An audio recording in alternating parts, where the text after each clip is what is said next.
Avant de commencer l'histoire, dites-nous d'où vous nous regardez en laissant un commentaire ci-dessous.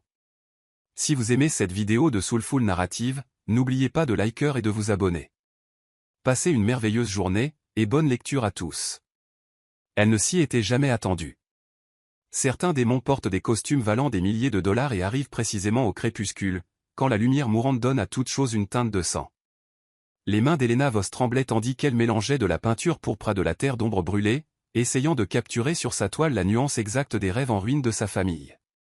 La vie de Saisie gisait, froissée, à côté de son chevalet, ses lettres noires et dures déclarant que la famille Voss avait exactement 72 heures pour quitter la seule maison qu'elle ait jamais connue.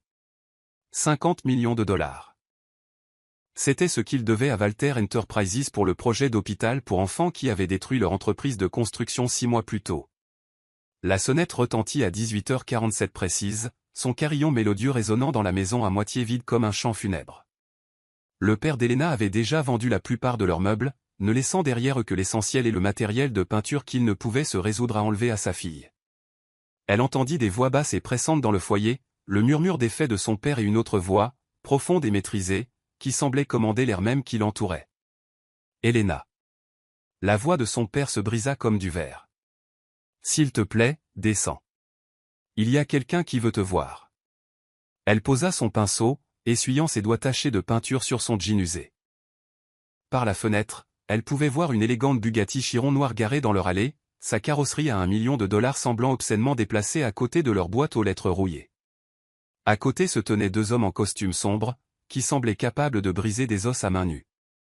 Alexander Walter n'était pas ce à quoi elle s'attendait. À 38 ans, il possédait le genre de beauté masculine dévastatrice digne des couvertures de magazines, des pommettes saillantes qui pourraient fendre le verre, des yeux gris acier qui semblaient voir jusqu'au fond de son âme, et des cheveux sombres parfaitement coiffés malgré la brise du soir. Son costume anthracite était clairement fait sur mesure, coûtant probablement plus que les dépenses mensuelles de sa famille, mais c'était son immobilité qui la déconcertait le plus. Il se tenait dans leur modeste salon comme un prédateur évaluant sa proie, chaque mouvement calculé et précis. Mademoiselle Voss, sa voix était du velours sur de l'acier. Je suis Alexander Walter. Elle avait entendu ce nom murmurer dans les cercles d'affaires et éclabousser les gros titres financiers. Le milliardaire de l'industrie pharmaceutique qui avait bâti son empire à partir de rien, dont l'entreprise contrôlait des médicaments vitaux sur 3 continents. Forbes estimait sa fortune à 12 milliards de dollars. Se tenir dans ses vêtements tachés de peinture devant cet homme, c'était comme un moineau face à un prédateur alpha. « Je sais qui vous êtes », répondit-elle, relevant le menton avec défi. « Vous êtes ici pour nous mettre dehors. » Quelque chose vacilla dans ses yeux gris. De la surprise, peut-être, ou de l'approbation. « En fait, je suis ici pour vous offrir une alternative. » Son père s'agita nerveusement près de la fenêtre. « Helena, Monsieur Walter a une proposition. » Le regard d'Alexander ne la quittait pas. L'entreprise de construction de votre famille a été engagée pour construire une aile d'hôpital pour enfants pour Walter Enterprises. Lorsque votre partenaire commercial a détourné 3 millions de dollars et a disparu, le projet s'est effondré, vous laissant responsable de l'ensemble des 50 millions de dollars pour rupture de contrat, plus les intérêts accumulés et les pénalités légales. Chaque mot la frappait comme un coup physique. Le partenaire, Victor Hill, avait été le meilleur ami de son père depuis l'université. Quand il avait disparu avec 3 millions de dollars des fonds du projet, il avait laissé les Voss responsables de l'échec total du contrat. Cependant, continua Alexander, sa voix s'adoucissant de manière presque imperceptible. Je suis prêt à effacer la totalité de la dette sous certaines conditions. Le cœur d'Helena battait la chamade contre ses côtes. Quelles conditions? Un mariage avec moi, pour 2 ans. Les mots restèrent suspendus dans l'air comme une condamnation à mort. Son père émit un son étranglé, mais Helena sentit le monde basculer sous ses pieds. Ce devait être une sorte de blague, un jeu de milliardaire cruel qu'elle ne pouvait pas comprendre. « Vous êtes fou », murmura-t-elle. « Je suis pragmatique. » Alexander se rapprocha, et elle capta une effluve de son parfum. Quelque chose de cher et de masculin qui fit réagir son corps traître, malgré sa peur. « J'ai besoin d'une femme pour accéder à mon fonds en fiducie. Le testament de mon grand-père exige un mariage avant mon 40e anniversaire, sinon je perds le contrôle majoritaire de Walter Enterprises. Vous avez besoin de 50 millions de dollars pour sauver votre famille de la ruine financière. Pourquoi moi? La question s'échappa avant qu'elle ne puisse la retenir. Pour la première fois, son sang-froid parfait se fissura légèrement. Ses yeux se portèrent sur le tableau derrière elle. Une œuvre en cours représentant une famille brisée se reconstruisant lentement, leur visage émergeant de l'ombre vers la lumière. « Parce que vous comprenez la fragilité, dit-il doucement. Et peut-être la guérison. » Le souffle d'Elena se coupa. Elle travaillait sur cette peinture depuis des mois, incapable de capturer exactement ce qu'elle voulait exprimer. Comment cet étranger l'avait-il vu si clairement? Les termes seraient clairement définis, continua Alexander, son masque professionnel reprenant sa place. Un mariage contractuel d'une durée exacte de 24 mois. Vous vivriez dans ma propriété, mais conserveriez une autonomie personnelle complète, des quartiers séparés, aucune intimité physique requise sauf si mutuellement désirée. Votre dette serait immédiatement effacée, et votre famille recevrait 10 millions de dollars supplémentaires pour le désagrément. 10 millions de dollars. Assez pour reconstruire leur entreprise, payer leurs dettes restantes et assurer la retraite de ses parents. Tout ça pour signer un bout de papier et vivre dans un manoir pendant 2 ans. Qu'est-ce que vous y gagnez, à part l'accès à votre fonds en fiducie, demanda-t-elle. Une femme qui ne tombera pas amoureuse de moi, répondit-il avec une honnêteté brutale. Quelqu'un qui comprend que c'est purement une affaire. La cruauté désinvolte de ses paroles la blessa, mais elle sentit quelque chose de plus profond en dessous. Une blessure si vieille et si profonde qu'il avait construit toute sa vie autour de sa protection. J'ai besoin de temps pour réfléchir. Vous avez 30 secondes. Sa voix devint glaciale. Après cela, je mets en œuvre le plan B, qui implique une procédure de faillite et des poursuites pénales contre votre père pour rupture de contrat. Son père émit un son semblable à celui d'un animal mourant. L'esprit d'Elena passa en revue leurs options. Il n'y en avait aucune. La faillite détruirait ce qui restait de la réputation de leur famille. La santé de son père déclinait déjà à cause du stress. Des poursuites pénales pourraient le tuer. Mais un mariage avec cet homme magnifique et terrifiant. 2 ans de sa vie échangés contre la survie de sa famille. Elle regarda le visage plein d'espoir et de désespoir de son père. Puis revint à l'expression impassible d'Alexander. Dans ses yeux gris acier, elle entrevit quelque chose qui décida pour elle. Une solitude si profonde qu'elle lui serra la poitrine. J'ai mes propres conditions, dit-elle finalement. L'arcade sourcilière d'Alexander se haussa élégamment. Énoncez-les. Je continue mon article. Accès complet à un atelier. Et une liberté créative totale. Je ne serai pas exhibé comme une femme trophée à vos réceptions d'affaires, sauf si je choisis d'y assister. Et quand les 2 ans seront écoulés, nous nous séparerons sans complication. Sans aucune attache. Accordé. Il sortit un épais contrat de sa veste. Mes avocats ont déjà préparé les documents. Bien sûr qu'ils l'avaient fait. Cet homme planifiait tout dans les moindres détails. Elle parcourut rapidement le document.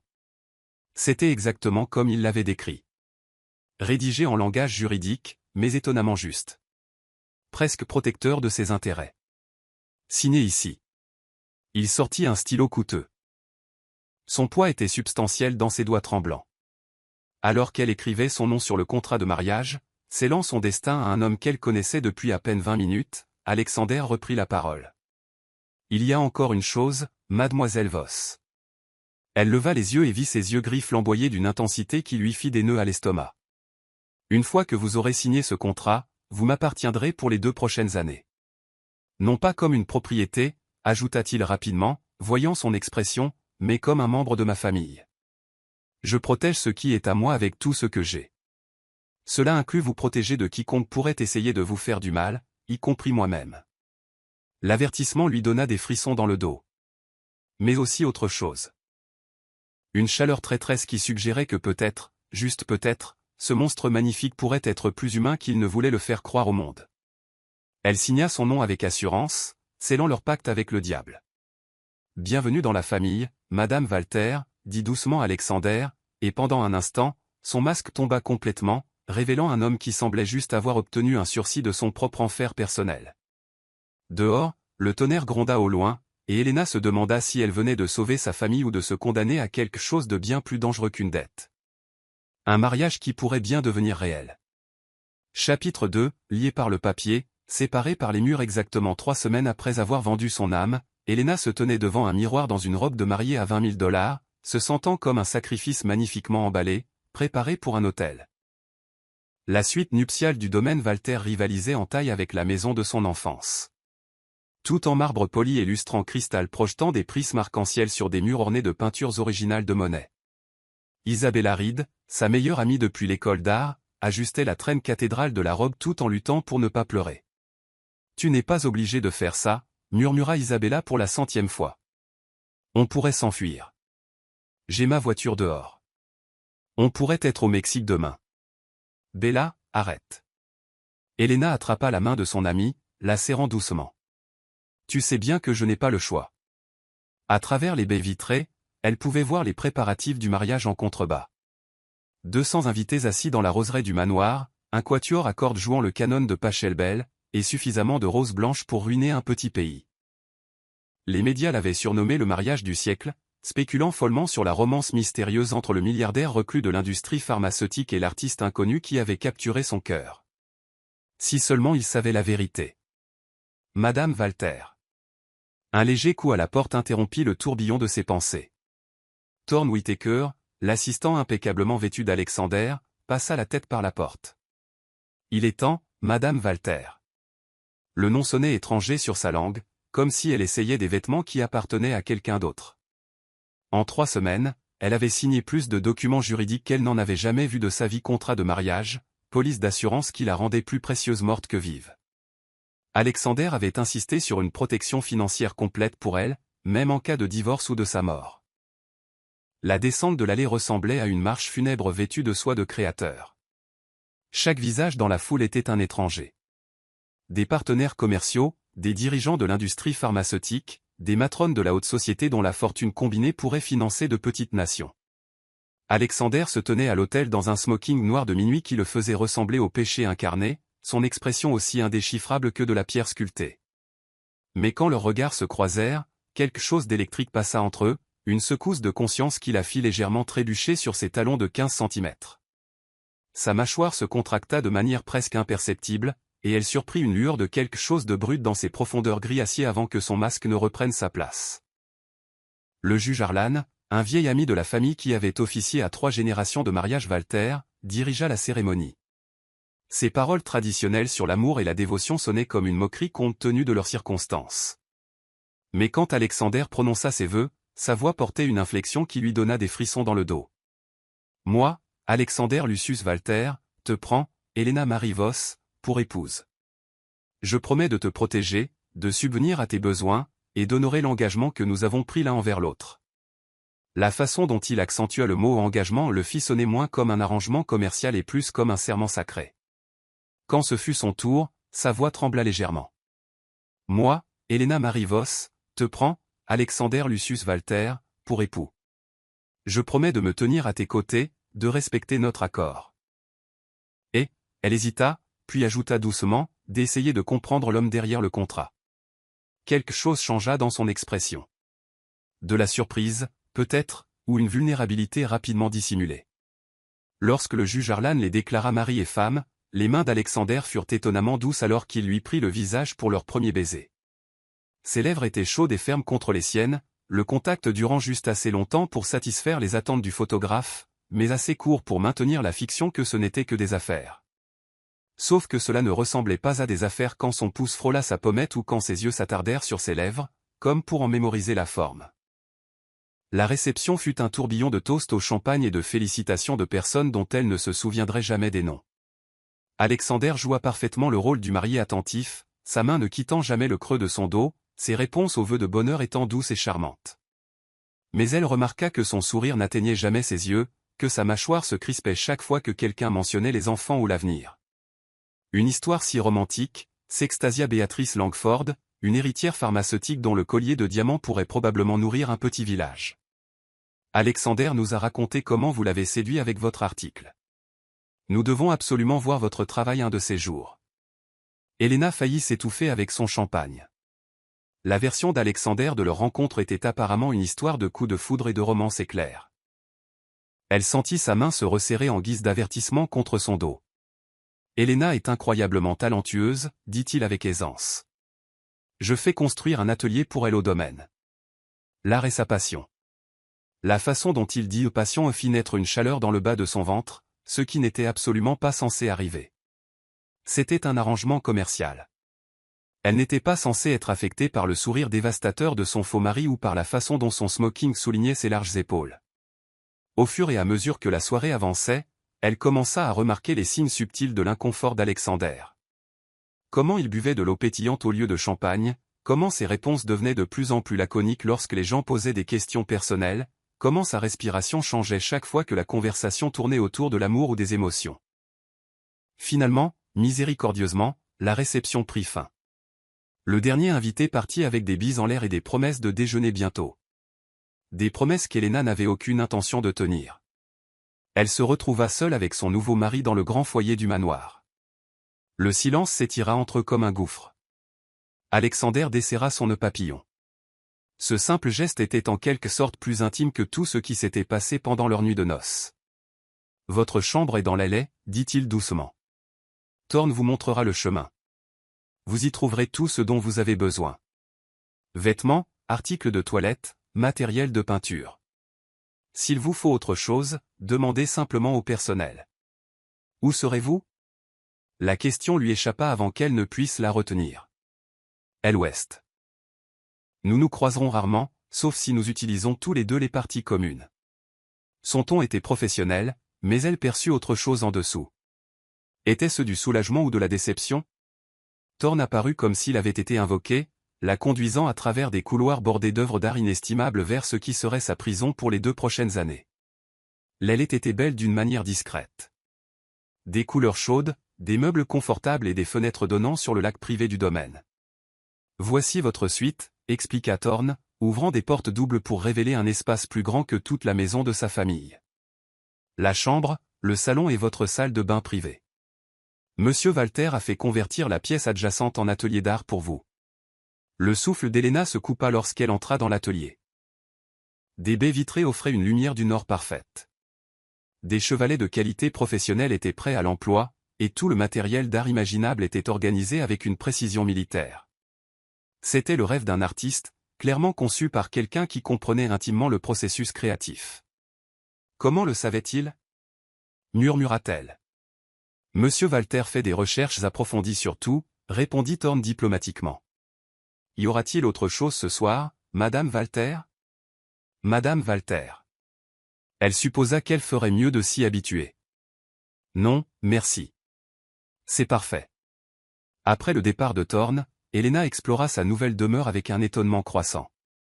Le dressing était rempli de vêtements de créateurs à sa taille exacte, tous avec les étiquettes encore attachées.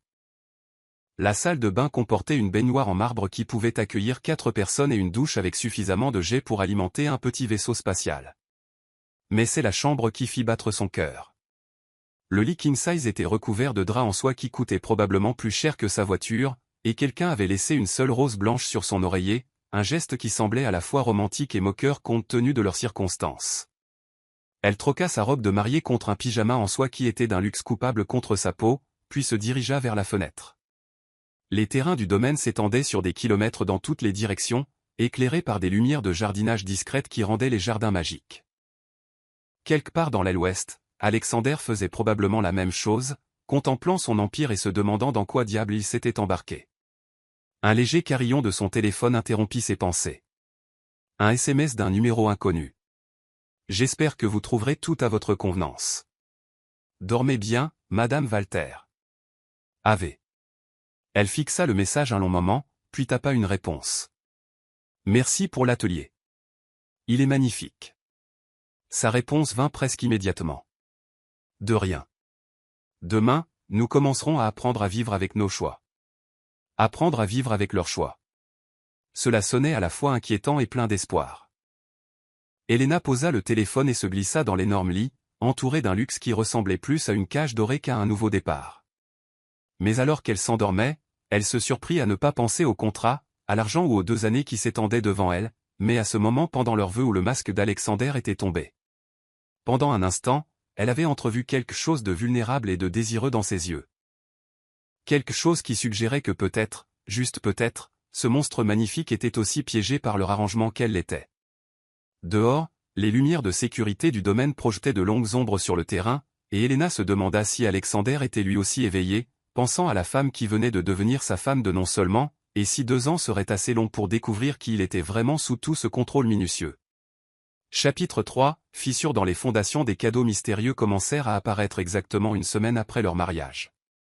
Le premier fut un ensemble de pinceaux en martre Kolinsky, si exquis qu'ils auraient leur place dans un musée, laissés silencieusement sur le chevalet de son atelier comme des offrandes à un dieu inconnu. Helena les découvrit à l'aube, alors qu'elle ne pouvait pas dormir et s'était réfugiée dans son atelier pour se perdre dans la peinture et la toile.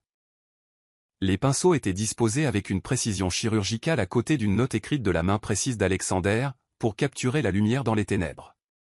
Ses doigts tracèrent l'équilibre parfait de chaque pinceau, leurs manches sculptées dans un bois rare et garnies des poils les plus fins que l'argent puisse acheter. L'ensemble coûtait probablement plus que le salaire annuel de la plupart des gens, mais il y avait quelque chose de personnel dans ce geste, plutôt que d'ostentatoire, comme s'il avait choisi chaque pinceau spécifiquement pour ses mains. Dans les semaines qui avaient suivi leur mariage, elle avait à peine vu son mari, sauf de passage. Il partait pour son bureau avant l'aube et revenait bien après minuit, leur chemin ne se croisant que dans les parties communes du manoir, où ils échangeaient des hochements de tête polis comme d'élégants étrangers partageant un hôtel très cher. Mais les cadeaux continuaient d'apparaître. Le deuxième jour apporta des pigments rares d'un fournisseur italien séculaire, du bleu outre-mer broyé à partir de lapis-lazuli, du rouge vermillon extrait du cinabre, des couleurs si pures qu'elles semblaient briller de leur propre lumière intérieure. Le troisième jour, elle trouva des livres d'art en première édition empilés sur la chaise de lecture de son atelier, des volumes sur le traumatisme et la guérison par l'expression créative qui la firent se demander à quel point Alexander avait fait des recherches sur son passé. Le quatrième jour, elle avait commencé à attendre ses offrandes mystérieuses avec une anticipation qui la terrifiait. C'était censé être un arrangement commercial. Elle n'était pas censée se soucier de la prévenance de son faux mari, ni se surprendre à se demander à quoi il pensait en choisissant chaque cadeau. Le cadeau du 5e jour lui fit trembler les mains. Un journal relié en cuir contenant des pages photocopiées de ce qui semblait être un journal intime beaucoup plus ancien. L'écriture était féminine et élégante, datée d'il y a 40 ans. En lisant, son souffle se coupa dans sa gorge.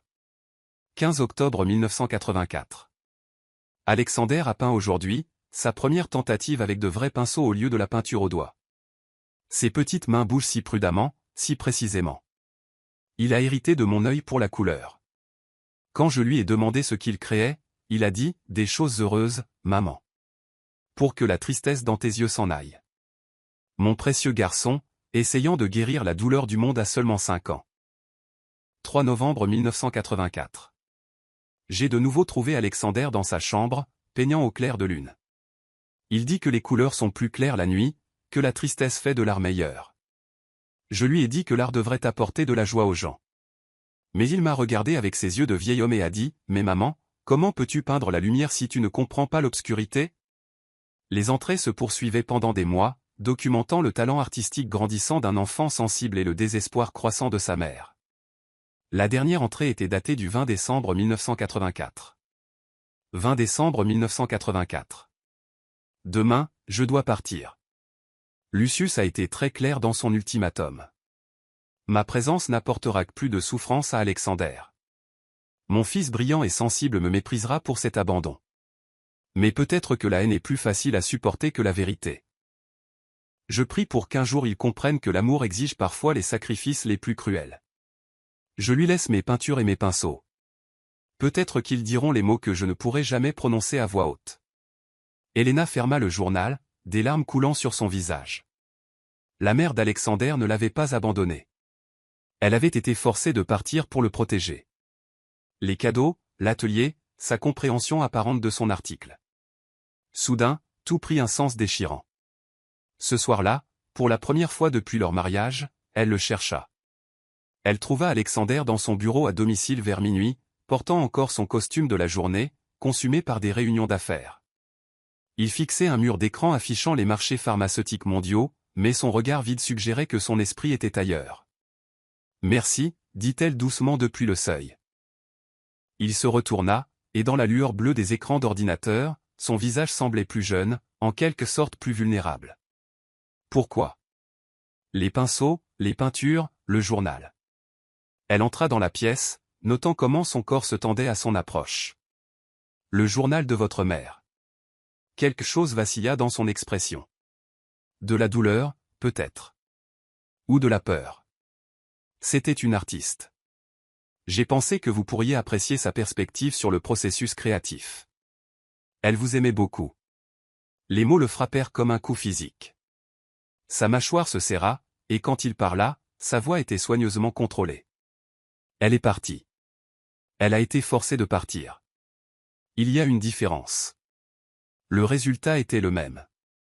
Il se retourna vers ses écrans, la congédiant. Mais Elena avait passé des années à lire le langage corporel des gens brisés à travers son art. Elle pouvait voir la tension dans ses épaules, le léger tremblement de ses mains alors qu'il attrapait sa tasse de café. « Alexander, vous devriez aller vous coucher, Elena. Demain est une journée chargée. » Elle aurait dû écouter, se retirer dans son aile du manoir et maintenir la distance prudente qu'ils avaient établie. Au lieu de cela, elle se rapprocha, attirée par quelque chose dans sa voix qui lui rappelait les animaux blessés, essayant de cacher leur douleur. « Quand avez-vous dormi pour la dernière fois ? Le sommeil est pour les gens qui n'ont pas de rapport trimestriel à déposer. Quand avez-vous mangé quelque chose qui n'a pas été livré à votre bureau pour la dernière fois ? La nourriture est un carburant. L'efficacité importe plus que le plaisir.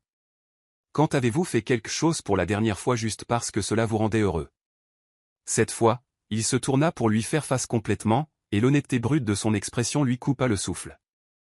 Je ne m'en souviens pas. L'aveu resta suspendu entre eux, comme une confession. Le cœur d'Elena se serra pour cet homme à qui l'on avait appris à voir le bonheur comme une faiblesse, qui avait bâti un empire sur les cendres de son enfance et avait oublié comment vivre. « Venez avec moi, dit-elle impulsivement. « Où ça ? Mon atelier. Je veux vous montrer quelque chose. » Alexander hésita, clairement partagé entre la curiosité et l'autopréservation. Finalement, il se leva, ses mouvements précis malgré une fatigue évidente. 5 minutes. Son atelier était baigné de clair de lune filtrant à travers les baies vitrées. Elle avait travaillé sur une nouvelle peinture, une pièce abstraite qui capturait le sentiment d'être piégée entre la lumière et l'ombre, l'espoir et le désespoir. Mais c'était la toile à côté qu'elle voulait qu'il voie. « J'ai commencé ça la nuit après notre mariage, » dit-elle doucement, s'écartant pour qu'il puisse voir l'œuvre en cours. C'était un portrait, mais pas un portrait traditionnel. Elle avait peint Alexander tel qu'elle l'avait vu pendant leurs vœux, le masque soigné du contrôle superposé à des aperçus de l'homme vulnérable en dessous. Ses yeux contenaient des profondeurs de douleur et de désir que la plupart des gens ne remarqueraient jamais. Mais elle les avait capturés avec une précision déchirante. Alexander fixa la peinture un long moment, sa respiration superficielle. Quand il parla enfin, sa voix était rauque. « C'est comme ça que vous me voyez ? C'est comme ça que vous êtes vraiment, sous toute cette armure. » Il se tenait si près qu'elle pouvait sentir son parfum, sentir la chaleur qui émanait de son corps. Quand il se tourna vers elle, quelque chose avait changé dans son expression, le contrôle minutieux se fissurant pour révéler quelque chose de brut et de désespéré en dessous. « Vous ne savez pas ce que vous voyez, murmura-t-il. Ce que vous peignez. Je ne suis pas. Je ne peux pas. Ne pouvez pas quoi ? Ressentir l'amour. Être le genre d'homme qui mérite. » Il s'interrompit, passant une main dans ses cheveux parfaitement coiffés et détruisant leur arrangement soigné. « Qui vous a dit ça ? L'expérience, les faits, la traînée de relations brisées et d'attentes déçues que j'ai laissées derrière moi. » Elena étudia son visage au clair de lune, voyant au-delà des beaux traits l'enfant effrayé caché en dessous. « Votre grand-père. » Le corps entier d'Alexander se raidit. « Nous ne parlons pas de lui. C'est lui qui vous a appris que les émotions sont une faiblesse, que l'amour est un handicap, que vous devez choisir entre le succès et le bonheur. » Parce qu'il avait raison. Les mots sortirent durs, défensifs. « Regardez ma mère. Elle aimait mon père, et ça l'a détruite. Regardez chaque partenaire commercial qui a essayé d'utiliser le sentiment contre moi. L'amour est une arme, Elena. Dans mon monde, montrer de la faiblesse vous fait tuer. Ce n'est plus le monde de votre grand-père, n'est-ce pas ? » Il fit un geste vers le studio opulent, le manoir au-delà. « Tout cela existe parce que j'ai appris ces leçons, parce que je suis devenu exactement ce qu'il voulait que je devienne. » Que vouliez-vous devenir ? La question sembla briser quelque chose en lui.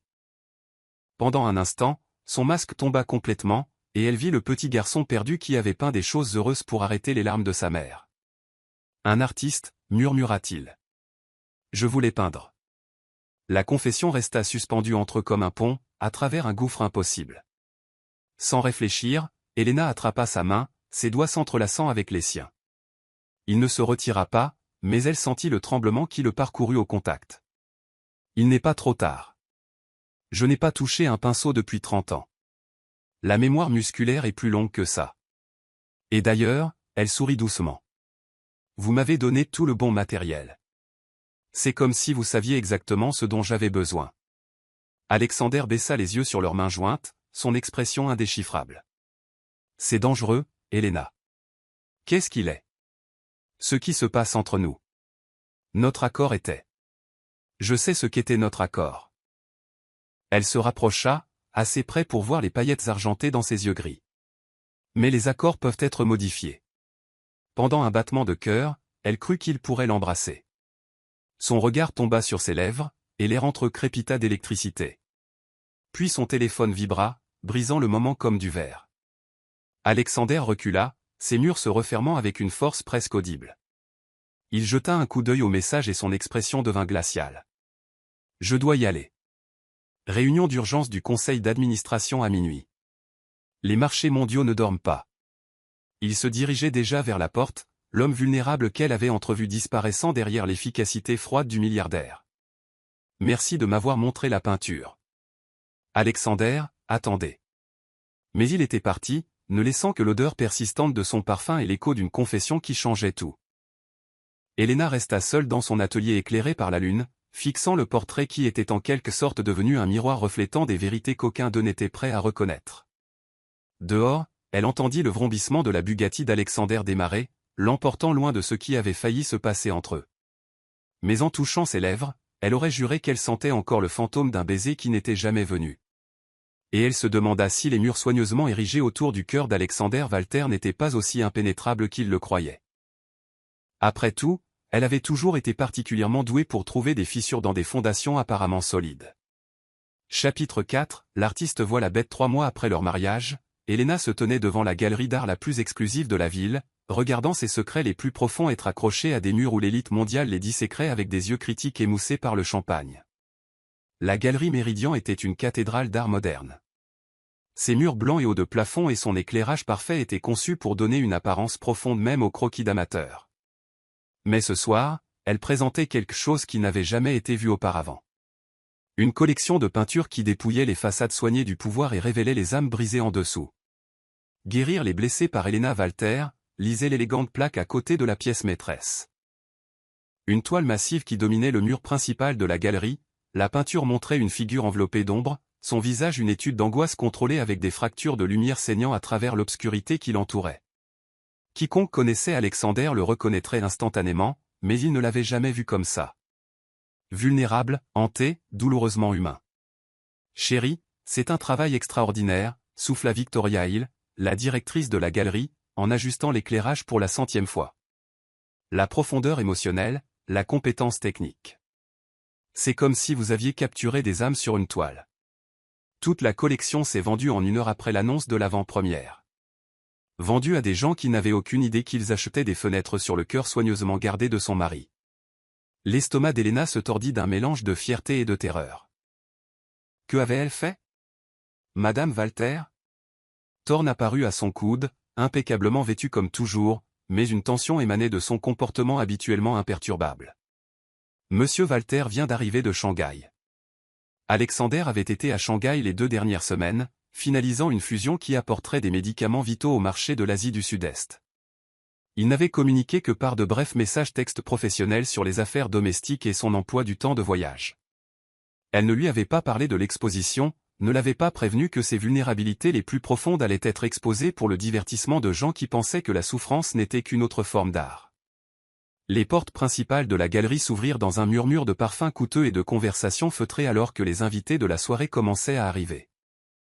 Des dirigeants de l'industrie pharmaceutique, des collectionneurs d'art, des matrones de la haute société qui assistaient à chaque événement culturel important de la ville, la même foule qui avait assisté à leur mariage 3 mois plus tôt. Mais les yeux d'Elena ne trouvèrent qu'une seule silhouette dans l'élégante mère de tenue de soirée. Alexander se tenait à l'entrée de la galerie comme un ange vengeur sculpté dans le marbre, son smoking noir de minuit soulignant les lignes nettes de son visage et l'immobilité mortelle de sa posture. Il était clairement venu directement de l'aéroport. Il y avait une tension dans ses épaules qui parlait de vol de 18 heures et de décalage horaire, mais ses yeux gris étaient focalisés au laser alors qu'il balayait la pièce. Quand son regard trouva le sien à travers l'espace bondé, le monde sembla s'arrêter. Il se déplaça à travers la foule comme un prédateur traquant sa proie, les invités s'écartant inconsciemment pour lui laisser le passage. Le cœur d'Elena battait la chamade alors qu'il s'approchait, son expression indéchiffrable, mais ses yeux flamboyaient d'une intensité qui lui brûlait la peau. Elena. Sa voix était parfaitement contrôlée, ne laissant rien paraître. J'ai reçu l'invitation de Victoria alors que j'étais à la douane. Félicitations pour votre première exposition. Alexander. Je peux expliquer. Vraiment? Il se rapprocha, assez près pour qu'elle puisse voir les paillettes argentées dans ses yeux gris, assez près pour sentir l'odeur familière de son parfum mêlé à quelque chose de plus sombre. De la colère, peut-être? Ou de la trahison? Parce que je suis très curieux d'entendre votre explication pour ça. Il fit un geste vers la peinture maîtresse, et le souffle d'Elena se coupa. Debout devant elle maintenant, avec Alexander à ses côtés, la ressemblance était encore plus frappante. Elle avait capturé non seulement ses traits physiques, mais quelque chose de plus profond, la solitude qui émanait de lui, même dans les pièces bondées, la douleur soigneusement contrôlée qui vacillait derrière ses yeux quand il pensait que personne ne regardait. « J'ai peint ce que j'ai vu, dit-elle doucement. Vous avez peint mon âme sans permission. » Les mots la frappèrent comme une gifle, mais avant qu'elle ne puisse répondre, une voix familière les interrompit. « Alexander, chéri, tu es de retour. » Sophia Kane glissa vers eux comme un cygne prédateur, sa robe bleu glacier collant à sa silhouette de mannequin et ses cheveux platine coiffés en un chignon qui coûtait probablement plus que le loyer mensuel de la plupart des gens. Je disais justement à tout le monde le talent remarquable d'Elena, une telle perspicacité dans la condition humaine. Sophia était tout ce qu'Elena n'était pas. Grande, élégante, née dans la royauté pharmaceutique. Plus important encore, elle était l'ex-fiancée d'Alexander, la femme qui avait rompu leur fiançailles 2 ans plus tôt, citant des différences irréconciliables sur lesquelles les tabloïds avaient spéculé pendant des mois. Sophia. La voix d'Alexander ne portait aucune chaleur. Je ne m'attendais pas à te voir ici. Oh, je ne manquerai pour rien au monde de soutenir la nouvelle femme d'Alexander, répondit Sophia avec un sourire assez acéré pour couper du verre. Bien que je doive dire, chérie, elle se tourna vers Elena. Votre travail est assez révélateur. Dites-moi, comment capture-t-on des détails aussi intimes d'un sujet?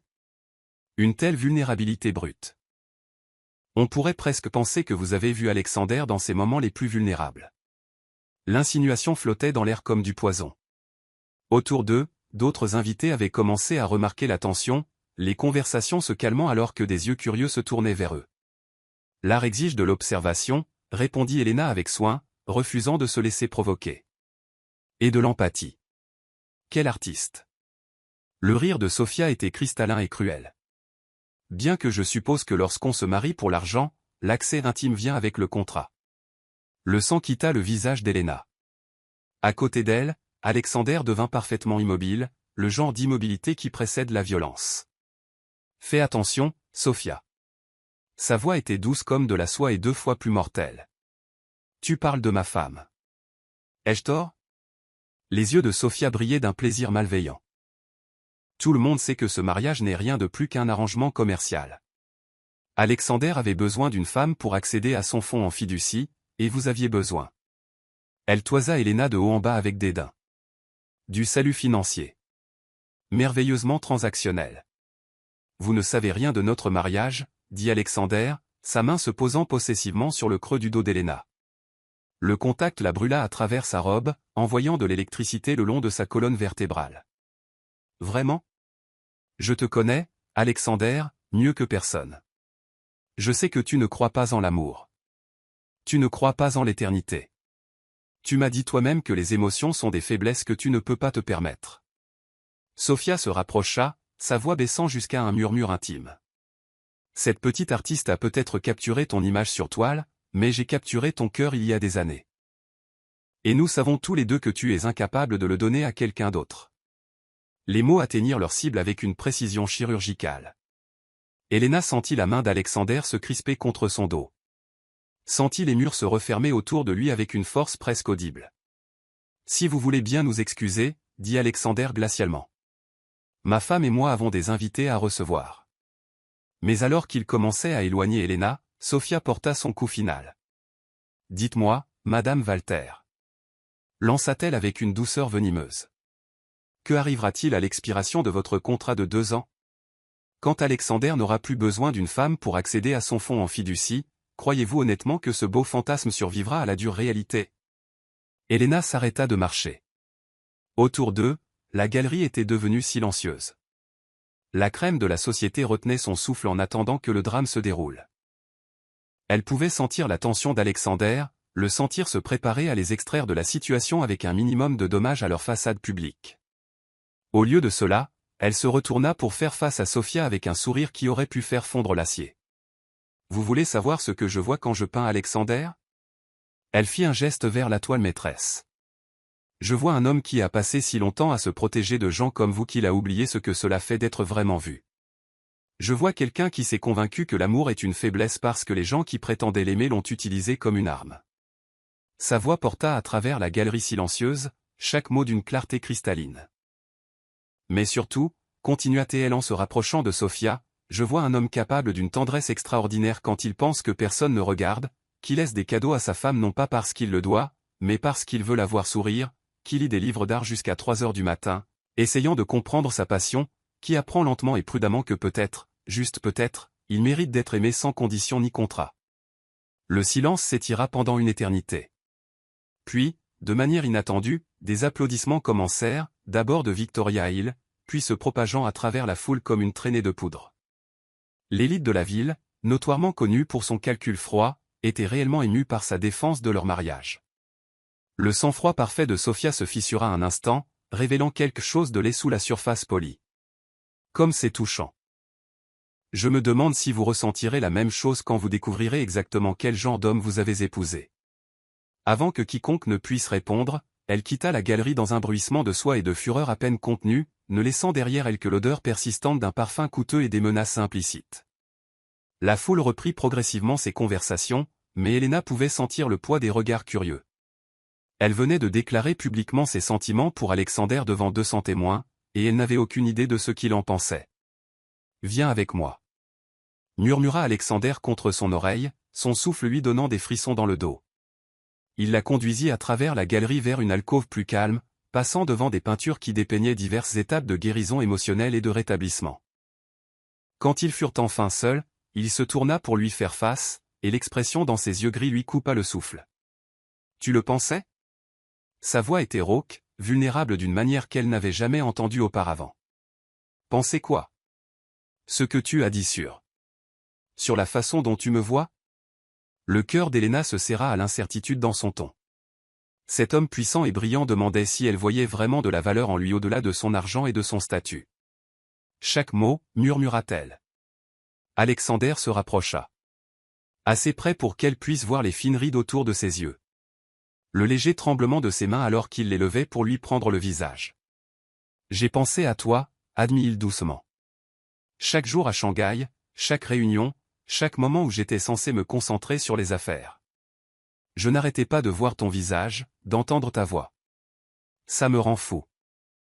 Alexander, je ne sais pas comment faire ça, continua-t-il, ses pouces frôlant ses pommettes. Je ne sais pas comment être un vrai mari, comment aimer quelqu'un sans le détruire. Mais Dieu m'en est témoin, je veux essayer. Avec toi. L'aveu resta suspendu entre eux comme une promesse et une prière. Autour d'eux, la galerie bourdonnait de conversations et du tintement des verres de champagne. Mais dans leur alcôve privée, le monde s'était rétréci à eux deux. Je le veux aussi, souffla Elena. Cette fois, quand il se pencha pour l'embrasser, il n'y avait rien de professionnel. Ses lèvres étaient désespérées contre les siennes, avides et chercheuses, comme s'il essayait de mémoriser son goût. Elle se fondit en lui, ses mains agrippant les revers de son smoking alors qu'il la poussait contre le mur. Quand ils se séparèrent enfin, tous deux respiraient fort. « Ramène-moi à la maison », murmura-t-elle contre ses lèvres. Les yeux d'Alexander s'assombrirent de promesses. « Madame Walter, ce serait mon plus grand plaisir. » Alors qu'ils se dirigeaient vers la sortie de la galerie, Elena aperçut leur reflet dans une fenêtre sombre. Le bras d'Alexander autour de sa taille, sa tête penchée vers son épaule, tous deux ressemblant à ce qu'ils avaient prétendu être pendant des mois. Un couple véritablement amoureux. Mais ce soir, pour la première fois, ce n'était pas une prétention. Ce soir, le contrat de mariage était devenu quelque chose d'infiniment plus dangereux et plus beau. Une vraie relation bâtie sur la vérité, la passion et la terrifiante possibilité que deux personnes brisées puissent réellement se guérir l'une l'autre. La seule question maintenant était de savoir si leur bonheur nouvellement découvert pourrait survivre aux ombres du passé d'Alexander que Sophia avait promis de mettre en lumière. Chapitre 5, Fantômes et révélations. La première chose qu'Elena remarqua en se réveillant dans le lit d'Alexander, c'est qu'il peignait dans son sommeil, ses doigts se déplaçant sur son épaule nue en traits précis et délibérés, comme si sa peau était une toile et qu'il créait des chefs-d'œuvre dans ses rêves. La lumière de l'aube filtrait à travers les baies vitrées de la chambre principale, projetant des ombres dorées sur les draps de soie qui portaient encore l'odeur musquée de leurs ébats. 3 semaines s'étaient écoulées depuis l'exposition à la galerie. 3 semaines pendant lesquelles Alexander l'avait lentement, prudemment, laissé entrer dans son monde. Pas seulement la version publique soigneusement entretenue, mais l'homme privé qui lisait des articles de recherche pharmaceutique au petit déjeuner et lui laissait du café dans l'atelier quand elle travaillait tard dans la nuit. La respiration d'Alexander était profonde et régulière contre son cou. Son bras puissant était ancré autour de sa taille, comme s'il craignait qu'elle ne disparaisse. Dans le sommeil, son visage avait perdu son masque soigneusement contrôlé, révélant la vulnérabilité qu'il s'efforçait tant de cacher pendant ses heures d'éveil.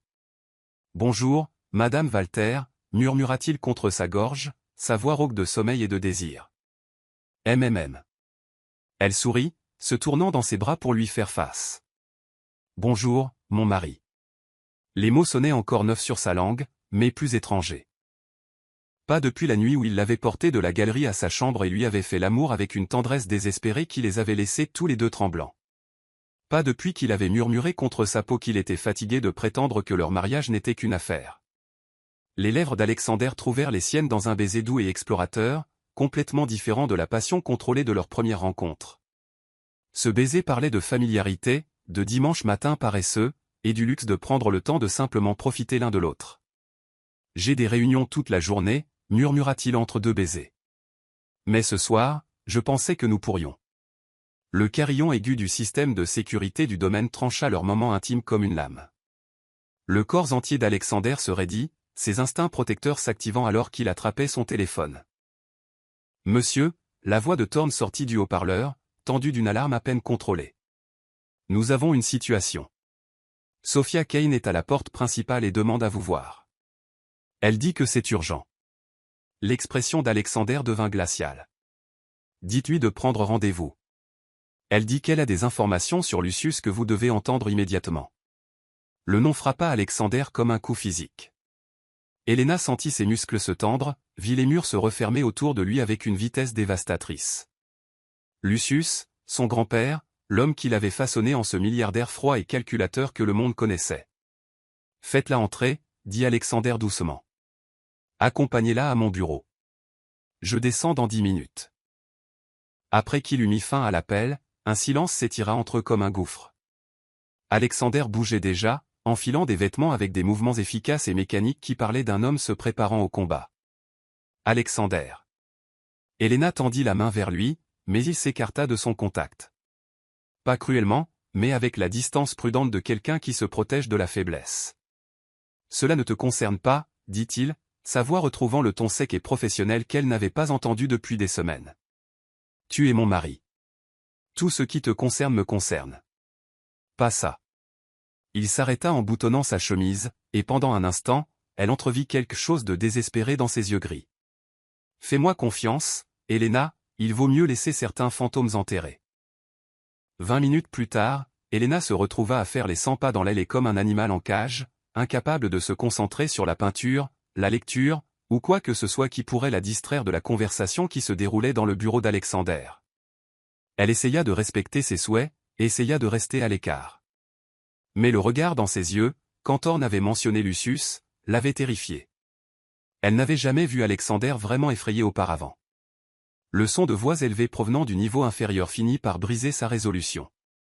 Elle sortit de sa suite et se dirigea vers l'escalier principal, se déplaçant aussi silencieusement que possible sur les sols en marbre qui semblaient conçus pour amplifier chaque pas.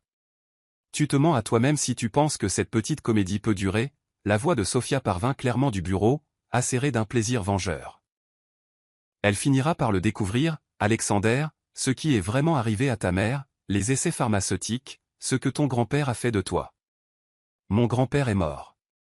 La voix d'Alexander était mortellement calme. Quels que soient les jeux auxquels tu joues. Vraiment? Le rire de Sophia était comme du verre brisé. Parce que j'ai des photos qui suggèrent le contraire. Des images de surveillance des îles Caïmans. Des registres financiers montrant des transferts réguliers vers un compte à son nom. Ton grand-père bien-aimé n'est pas mort dans cet accident de voiture il y a 15 ans. Chérie, il a été bien vivant, tirant les ficelles depuis son île privée pendant que tu construisais son empire exactement comme il l'avait prévu. Le monde bascula sous les pieds d'Elena.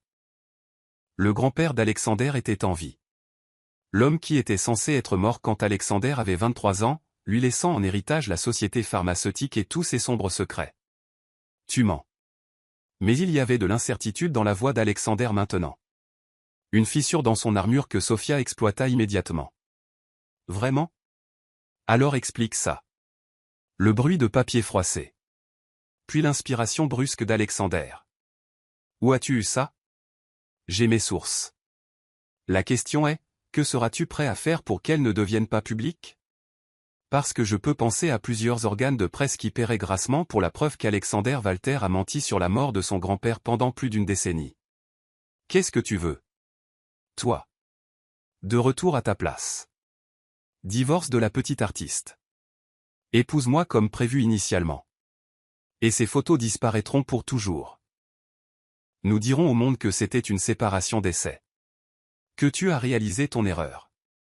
Ta réputation reste intacte. Ton empire commercial reste sécurisé. Et les secrets de ton grand-père restent enterrés.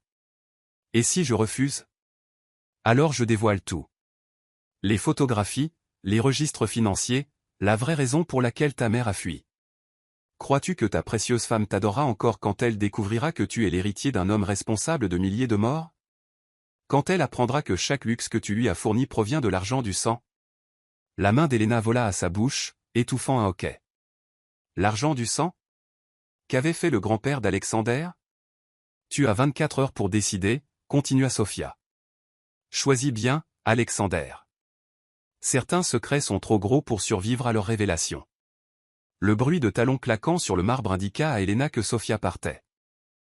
Elle se plaqua contre le mur, le cœur battant la chamade, tandis que la femme blonde passait à toute vitesse sans remarquer sa présence. Quand la porte d'entrée se referma, un silence suffocant tomba sur le manoir. Elena attendit plusieurs minutes avant de se diriger vers le bureau d'Alexander. Elle le trouva debout devant les baies vitrées qui donnaient sur les jardins du domaine, les épaules raides de tension, les mains serrées en poing à ses côtés. « Combien en as-tu entendu » demanda-t-il sans se retourner.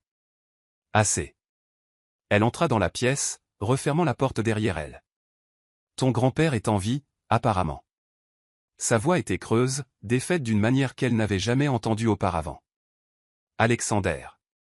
Regarde-moi. » Je ne peux pas. L'aveu était à peine un murmure. Je ne peux pas te faire face en sachant ce que tu sais maintenant. Qu'est-ce que je sais exactement? Il se tourna alors, et la douleur dans ses yeux gris la mit presque à genoux. Que je suis exactement ce que Sophia a dit. Le fils d'un monstre, un homme qui a construit toute sa vie sur des fondations de mensonges et d'argent du sang. Parle-moi des essais pharmaceutiques. Le rire d'Alexander était amer, plein de dégoût de soi. Qu'y a-t-il à dire? Mon grand-père a utilisé des communautés pauvres dans les pays en développement comme sujet de test pour des médicaments expérimentaux. Quand les essais ont mal tourné, quand des gens sont morts, il a tout couvert. A soudoyé des fonctionnaires. A falsifié des rapports. A détruit des preuves. La fortune qui a payé pour cette maison, pour ton matériel d'art, pour notre mariage, tout cela vient de la souffrance humaine. Le cœur d'Elena se serra, mais pas de dégoût ou de peur, mais de compréhension. Et tu as essayé d'expier pour ça depuis. Quoi? Les programmes de médicaments abordables. Les cliniques gratuites dans les communautés mal desservies. Les subventions de recherche pour les maladies rares qui ne rapportent pas de profit. Tu as utilisé la société pharmaceutique pour défaire les méfaits de ton grand-père. Alexander la fixa comme si elle avait parlé dans une langue étrangère. Tu ne comprends pas. Je savais. Pas tout, mais assez. Je savais que certains de nos premiers profits provenaient de sources douteuses, et j'ai choisi de détourner le regard parce que c'était plus facile que d'affronter la vérité. Tu avais 23 ans quand ton grand-père est censé être mort. Tu étais en deuil et seul, et tu essayais de diriger une entreprise d'1 milliard de dollars. Bien sûr que tu as fait des erreurs. Des erreurs? Sa voix se brisa. Des gens sont morts, Elena. Des enfants sont morts à cause d'essais que mon grand-père a autorisés. Et j'ai passé 15 ans à profiter de leur souffrance. Elle s'avança vers lui, ignorant son pas instinctif en arrière. Et tu as passé 15 ans à essayer de sauver d'autres enfants. La recherche sur le cancer pédiatrique. Les programmes de développement de vaccins. Les initiatives de santé mondiale. Ce n'est pas de l'argent du sang, Alexander. C'est de la rédemption. Tu ne sais pas ce que j'ai fait, ce dont je suis capable. Je te connais, toi. Elle leva la main pour lui prendre le visage, le forçant à croiser son regard. Je sais que tu me laisses du café quand je travaille tard. Je sais que tu lis aux enfants de l'aile de l'hôpital que nous finançons. Je sais que tu pleures quand tu penses que personne ne regarde parce que tu portes le poids de chaque vie que l'entreprise de ta famille n'a pas réussi à sauver. Sophia avait raison sur une chose, murmura-t-il, ses mains venant recouvrir les siennes. Tu mérites mieux que ça. Mieux que moi. Ce n'est pas à toi de décider. 24 heures, Elena. C'est le temps qu'il nous reste avant qu'elle ne détruise tout. L'entreprise. Ma réputation. Ton avenir. Notre avenir, le corrigea-t-elle fermement. Et je ne vais nulle part. Tu ne comprends pas ce que la révélation signifierait. Des enquêtes du Congrès. Des accusations criminelles. Des poursuites civiles qui pourraient durer des années. Ils te peindraient comme complice. Coupable par association. Alors nous nous battrons. Avec quoi? Elle a des preuves. Des photographies. Des registres financiers. Nous avons quelque chose de mieux, dit Elena, sa voix se renforçant de conviction. Nous avons la vérité. Pas la vérité de ton grand-père, mais la tienne. 15 ans de travail caritatif documenté. Des vies sauvées. Des communautés aidées. Tu n'es pas responsable de ce qu'il a fait, mais tu es responsable de ce que tu as choisi de faire depuis. Alexander scruta son visage comme s'il cherchait des signes de doute ou de peur. Tu le penses vraiment? Je pense tout. Le bon, le mauvais. Et quels que soient les autres fantômes qui se cachent dans le placard de ta famille. Pour le meilleur et pour le pire. Tu te souviens? Ce n'était pas juste une clause du contrat, Alexander. C'était une promesse. Pendant un long moment, il la fixa simplement, comme s'il essayait de mémoriser son visage. Puis, avec un son entre un sanglot et un rire, il la prit dans ses bras, la serrant si fort qu'elle pouvait à peine respirer. « Je t'aime », murmura-t-il contre ses cheveux. Dieu m'en est témoin. Je t'aime tellement que ça me terrifie. Je t'aime aussi, murmura-t-elle en retour, et sentit une partie de la tension quitter son corps.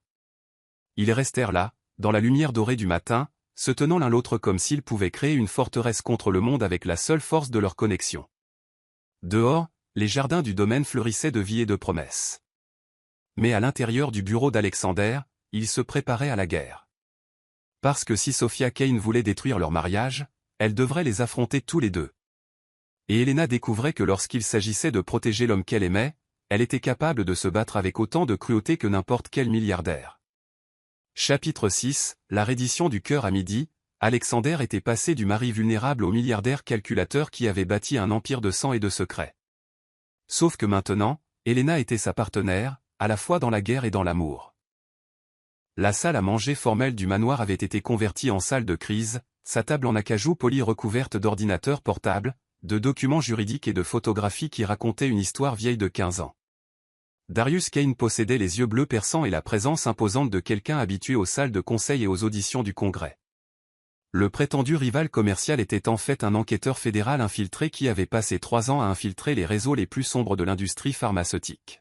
« Messieurs, dit Darius, sa voix portant l'autorité de quelqu'un habitué à commander dans les salles de conseil et les auditions du Congrès. Et madame, nous avons 18 heures pour démanteler l'opération de chantage de Sophia Kane avant qu'elle ne rende tout public. Elena avait été choquée quand Alexander avait révélé que son prétendu rival commercial était en fait un enquêteur fédéral infiltré qui travaillait depuis 3 ans pour exposer les secrets les plus sombres de l'industrie pharmaceutique. Les tentatives d'OPA hostiles, les querelles publiques, tout cela n'était qu'un théâtre soigneusement orchestré pour s'approcher des vrais criminels. La bonne nouvelle, continua Darius en sortant des dossiers sur sa tablette, c'est que nous montons un dossier contre Maximilian Walter depuis des années. La mauvaise nouvelle, c'est que certaines preuves impliquent des entreprises et des individus que nous pensions propres. Y compris la mienne, dit Alexander doucement. Y compris la vôtre. Mais il y a une différence significative entre hériter d'un empire corrompu et participer activement à ces crimes. Vos réformes pharmaceutiques au cours de la dernière décennie ont en fait aidé notre enquête plus que vous ne le pensez. Thorne apparut à la porte, son apparence habituellement impeccable légèrement débraillée. Monsieur, j'ai terminé l'audit financier que vous avez demandé. Les résultats sont compliqués. Il tendit à Alexander un épais dossier. Tandis que son mari parcourait les documents, Elena vit son expression passer de la résignation à la confusion, puis à quelque chose qui ressemblait presque à de l'espoir. Ce n'est pas possible, murmura Alexander. Qu'est-ce que c'est? Elena se pencha pour lire par-dessus son épaule, sa main se posant naturellement sur son dos. L'argent du sang. Il a disparu. Tout. Alexander leva les yeux vers Thorne avec étonnement. D'après ça, chaque dollar généré par les essais illégaux a été donné à des fonds d'indemnisation pour les victimes à partir de 2018. J'ai autorisé les dons, mais je ne m'en souviens pas. Vous souffriez d'insomnie sévère cette année-là, dit Thorne doucement. Le docteur Elara vous a prescrit des médicaments qui ont affecté votre mémoire à court terme. J'ai pris la liberté d'exécuter les dons dont vous aviez discuté, mais que vous n'aviez jamais formellement autorisé en raison de votre état. Le cœur d'Elena se gonfla d'amour et de fierté. Même dans sa période la plus sombre, la conscience d'Alexander l'avait poussé à réparer les torts. Il y a plus, dit Darius en sortant un autre dossier. Nous surveillons les communications de Maximilian depuis son complexe des îles Caïmans. Il n'est pas seulement en vie. Il a activement tenté de saboter les efforts de réforme d'Alexander. Les scandales sur les prix des produits pharmaceutiques, les violations de sécurité dans les installations à l'étranger, même certaines des tentatives d'OPA hostiles contre Walter Enterprises. Maximilian les a orchestrées en coulisses. Pourquoi? Demanda Elena. Si Alexander est son petit-fils, pourquoi voudrait-il le détruire? Parce que j'ai cessé d'être utile, répondit Alexander, sa voix dure de compréhension. Quand j'ai commencé à mettre en œuvre des pratiques éthiques, quand j'ai commencé à défaire son travail au lieu de l'étendre, je suis devenu un handicap au lieu d'un atout. Ce qui nous amène à Sophia, dit Darius sombrement. Elle n'est pas seulement une ex-fiancée blessée. Elle travaille pour Maximilian depuis avant vos fiançailles, Alexander. La rupture, l'humiliation publique, tout cela faisait partie d'un plan à long terme pour vous contrôler. La révélation fut un coup de massue. Elena vit la mâchoire d'Alexander se contracter, vit le muscle de sa tempe pulser d'une rage à peine contenue. Elle recueillait des renseignements, dit lentement Alexander. Sur mes pratiques commerciales, mes faiblesses psychologiques, ma pointe à peur de l'abandon, termina doucement Elena. C'est pour ça qu'elle est partie si publiquement, si dramatiquement. Elle savait que cela renforcerait toutes les peurs que tu avais sur l'amour comme arme. Et ça a marché, admit Alexander. Pendant 2 ans, je me suis jeté si complètement dans le travail que j'ai presque détruit ma santé. Sans notre contrat de mariage. Il s'interrompit, mais Elena comprit. Leur arrangement l'avait forcé à ralentir, à se souvenir qu'il y avait une vie au-delà des marges de profit pharmaceutique et des rapports trimestriels. La question maintenant, dit Darius, est de savoir comment nous gérons l'échéance de ce soir. Nous avons assez de preuves pour arrêter Sophia et Maximilian. Mais il vous en faut plus, interrompit Alexander. Vous avez besoin qu'ils s'incriminent eux-mêmes, qu'ils fournissent des preuves qui tiendront devant un tribunal. Exactement.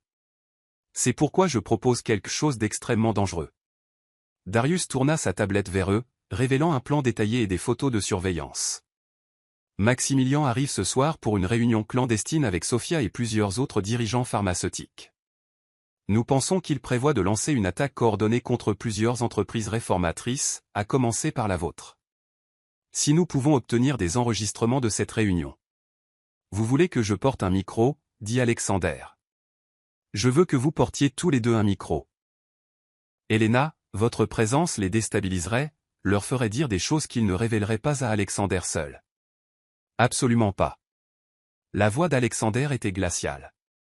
Je ne la mettrai pas en danger. Alexander, commença Elena, mais il la coupa. Non. Tu ne comprends pas de quoi ces gens sont capables, de quoi mon grand-père est capable. Alors dis-le-moi. La pièce devint silencieuse. Darius s'occupa discrètement de ses dossiers, leur laissant de l'espace pour ce qui allait clairement être une conversation profondément personnelle. Alexander resta silencieux si longtemps qu'Elena crut qu'il ne répondrait pas. Quand il parla enfin, sa voix était à peine plus qu'un murmure. Quand j'avais 8 ans, j'avais un golden retriever nommé Sonny. Le cadeau d'adieu de ma mère, avant qu'elle ne disparaisse point. Maximilien a toléré le chiot pendant une semaine, pas un jour de plus. Puis il m'a montré le collier ensanglanté de Sonny et m'a expliqué que les attachements étaient des vulnérabilités, que tout ce que j'aimerais deviendrait une arme contre moi. Le sang d'Elena se glaça. Alexander, il n'a pas tué le chien. Cela aurait été trop évident. Il l'a fait expédier dans un centre de recherche où il a été utilisé pour des tests pharmaceutiques. Quand j'ai pleuré, il m'a forcé à regarder les enregistrements vidéo des expériences, toutes, jusqu'à ce que j'arrête de pleurer, d'arrêter de réagir, d'arrêter de ressentir quoi que ce soit. La cruauté désinvolte de l'acte coupa le souffle d'Elena. Quelle sorte de monstre faisait ça à un enfant en deuil? Je ne le laisserai pas te faire de mal, continua Alexander, ses mains se crispant en poing. Je ne lui donnerai pas une autre arme à utiliser contre moi. C'est déjà fait, dit doucement Elena. Quoi, moi? Il sait déjà que je suis ta faiblesse. Fuir ne changera rien. Cela ne fera que lui prouver qu'il a encore du pouvoir sur toi. Alexander la dévisagea comme si elle avait suggéré de sauter d'une falaise. Elena, je ne suis pas un enfant sans défense ni un chiot, Alexander. Je suis ta femme, ta partenaire, et je suis infiniment plus forte que tu ne le penses. Elle se rapprocha, plaçant ses mains sur sa poitrine. D'ailleurs, j'ai quelque chose que Maximilien n'a jamais eu à affronter auparavant. Qu'est-ce que c'est? Une raison de se battre qui n'a rien à voir avec la peur et tout à voir avec l'amour. Alexander sonda son visage, et elle pouvait voir la guerre faire rage derrière ses yeux gris. Le besoin de la protéger luttait contre la compréhension grandissante qu'elle avait raison. Si nous faisons ça, dit-il finalement, nous le faisons ensemble. On ne se sépare pas, pas d'héroïsme, on ne dévie pas du plan. D'accord. Et si les choses tournent mal? Elles ne tourneront pas mal. Si elles tournent mal, insista-t-il, tu cours. Tu ne te retournes pas. Tu n'essaies pas de m'aider. Tu cours et tu laisses Darius s'occuper du reste. Alexander, promets-moi. Ses mains se levèrent pour encadrer son visage, promets-moi que s'il faut choisir entre ma vie et la tienne, tu choisiras la tienne. L'intensité dans sa voix lui indiqua que ce n'était pas négociable. Je te le promets. Il l'embrassa alors, profondément et désespérément, comme s'il essayait de mémoriser le goût de ses lèvres. Quand ils se séparèrent, tous deux étaient essoufflés. Je t'aime, murmura-t-il contre son front. Quoi qu'il arrive ce soir, souviens-t'en. Je t'aime aussi. Darius se racla la gorge diplomatiquement. Si nous faisons ça, nous devons commencer les préparatifs maintenant. La réunion est prévue pour minuit au vieil entrepôt Méridien. Un terrain neutre que Maximilien a choisi spécifiquement parce qu'il est isolé et facile à contrôler. Alors qu'ils commençaient à planifier leur stratégie, Elena sentit un calme étrange s'installer en elle. Ce soir, ils affronteraient le monstre qui avait façonné l'enfance d'Alexander et avait failli détruire sa capacité à aimer. Ce soir, soit il se libérerait de 15 ans de mensonges et de manipulations, soit il perdrait tout en essayant. Mais pour la première fois depuis qu'elle avait appris que Maximilien était en vie, elle n'avait pas peur, car elle avait vu ce que l'amour pouvait faire à Alexander Walter, comment il l'avait transformé, de la machine froide et calculatrice qu'il était, en un homme capable d'une tendresse extraordinaire et d'une protection féroce. Si l'amour pouvait accomplir un tel miracle sur quelqu'un d'aussi brisé que son mari, alors peut-être était-il assez fort pour vaincre même les fantômes les plus sombres de son passé. Ce soir, ils allaient découvrir à quel point l'abandon du cœur pouvait être puissant lorsqu'il était soutenu par une détermination inébranlable et le genre d'amour qui brûlait assez fort pour éclairer le chemin à travers n'importe quelle ténèbre. Chapitre 7, Dans la gueule du loup à 23h47, Elena Walter ajusta le micro presque invisible scotché sous sa robe de soirée noire et se demanda si ce serait la dernière nuit qu'elle passerait en tant que femme d'Alexander, ou si ce serait la première nuit de leur vraie liberté. L'entrepôt Méridien se dressait sur le ciel assombri par l'orage, tel un monument à la décadence industrielle, ses fenêtres brisées les dévisageant comme des yeux morts. La main d'Alexander trouva la sienne sur la banquette arrière de leur Mercedes blindée, ses doigts s'entrelaçant avec les siens dans une étreinte qui parlait à la fois de désespoir et de détermination. Souvenez-vous, la voix de Darius crépita dans leurs oreillettes depuis sa camionnette de surveillance à 2 rues de là. Nous avons besoin qu'ils s'incriminent eux-mêmes sur enregistrement. N'insistez pas trop. Laissez l'ego de Maximilien faire le travail pour nous. Compris, répondit Alexander, sa voix stable malgré la tension qui émanait de son corps. L'entrée principale de l'entrepôt était gardée par 2 hommes qui semblaient pouvoir soulever de petites voitures. L'un d'eux, une montagne de muscles aux yeux froids, s'avança à l'approche de leur voiture. « Monsieur Walter, dit le garde avec un léger accent russe. On vous attend, mais la femme ne faisait pas partie de l'arrangement. Ma femme va là où je vais, répondit Alexander avec le genre d'autorité aristocratique qui lui avait été inculqué depuis sa naissance. Si c'est un problème, nous pouvons en discuter directement avec mon grand-père. Le garde hésita, puis parla dans une radio en russe rapide. Après un moment, il recula et leur fit signe de passer. L'intérieur de l'entrepôt était une étude de contraste, la décadence industrielle ponctuée d'îlots de luxe qui témoignaient d'argent et de pouvoir sérieux. Des tapis persans coûteux recouvraient des sections du sol en béton, des lustres en cristal pendaient à des poutres d'acier, et une table de conférence en acajou trônait au centre de l'espace comme un hôtel à la corruption d'entreprise. Et assis à la tête de cette table, bien vivant malgré 15 ans de mort supposée, se trouvait Maximilien Walter. À 78 ans, Maximilien restait imposant, grand, les cheveux argentés, rayonnant de cette intelligence acérée qui avait bâti des empires pharmaceutiques et détruit d'innombrables vies. Ses yeux gris acier, si étrangement similaires à ceux d'Alexander, étudièrent Elena avec une fascination prédatrice. Alors, dit Maximilien, sa voix portant l'accent cultivé de la vieille fortune et d'une cruauté plus ancienne encore, voici la petite artiste qui pense pouvoir dompter mon petit-fils. Elena sentit la tension d'Alexander monter à côté d'elle, mais elle garda une expression neutre. Monsieur Walter, nous nous rencontrons enfin. En effet. Nous y voilà. Maximilien désigna 2 chaises en face de lui. Veuillez vous asseoir. Nous avons beaucoup de choses à discuter. Alors qu'il prenait place, Elena nota les autres silhouettes dans l'ombre Sophia, belle et venimeuse dans une robe de soie bleu glacier, et 3 hommes qu'elle ne reconnaissait pas, mais dont les costumes coûteux et les expressions prédatrices les désignaient comme des dirigeants pharmaceutiques de la pire espèce. Je dois dire, continua Maximilien, que je suis impressionné par votre audace, ma chère. Peu de gens oseraient s'ingérer dans les affaires familiales comme vous l'avez fait. Je ne savais pas que le mariage était une ingérence, répondit froidement Elena. Le rire de Maximilien fut comme du verre brisé. Le mariage? Oh, ma chère enfant, vous vivez dans un conte de fées. Alexander ne vous aime pas. Il est incapable d'aimer. Je m'en suis assuré il y a des années. Vraiment? Elle pencha la tête d'un air réellement curieux. Parce que l'homme que j'ai épousé semble remarquablement capable de tendresse. Peut-être que votre formation n'a pas été aussi efficace que vous le pensiez. La température dans la pièce sembla chuter de 10 degrés. Les yeux de Maximilien se plissèrent, et elle entrevit le monstre qui avait torturé un garçon de 8 ans en deuil jusqu'à la soumission émotionnelle. Alexander, dit Maximilien sans quitter Elena des yeux, maîtrisez votre femme. Sa langue est plus acérée que ce qui est bon pour sa santé. Ma femme peut parler pour elle-même, répondit Alexander, sa voix portant un acier tranquille. Tout comme elle peut penser par elle-même, ressentir par elle-même, et faire ses propres choix. Des concepts nouveaux, je sais. Des choix. Maximilien se pencha en arrière dans sa chaise. Oui, parlons de choix.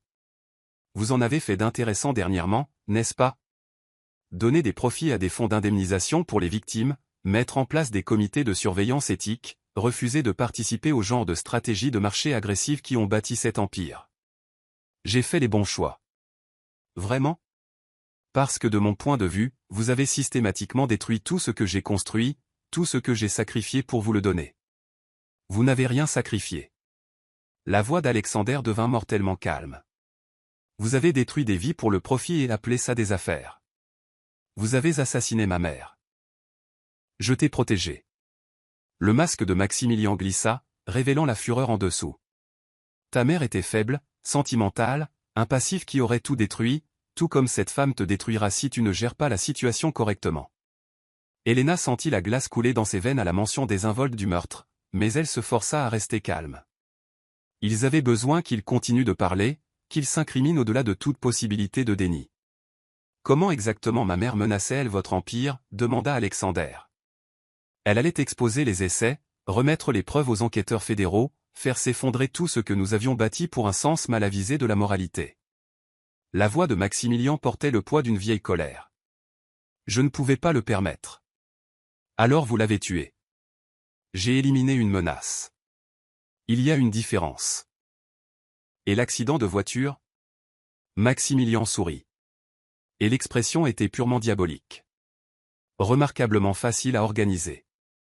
Quelques gouttes du bon composé pharmaceutique dans son café du matin. Une route de montagne pittoresque avec des virages dangereux. Mère Nature a fait le reste.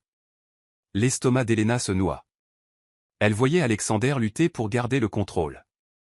Ses mains étaient si crispées que ses jointures étaient blanches. Tu m'as fait te pleurer, dit doucement Alexander. Tu as simulé ta propre mort et m'as laissé croire que j'étais seul au monde.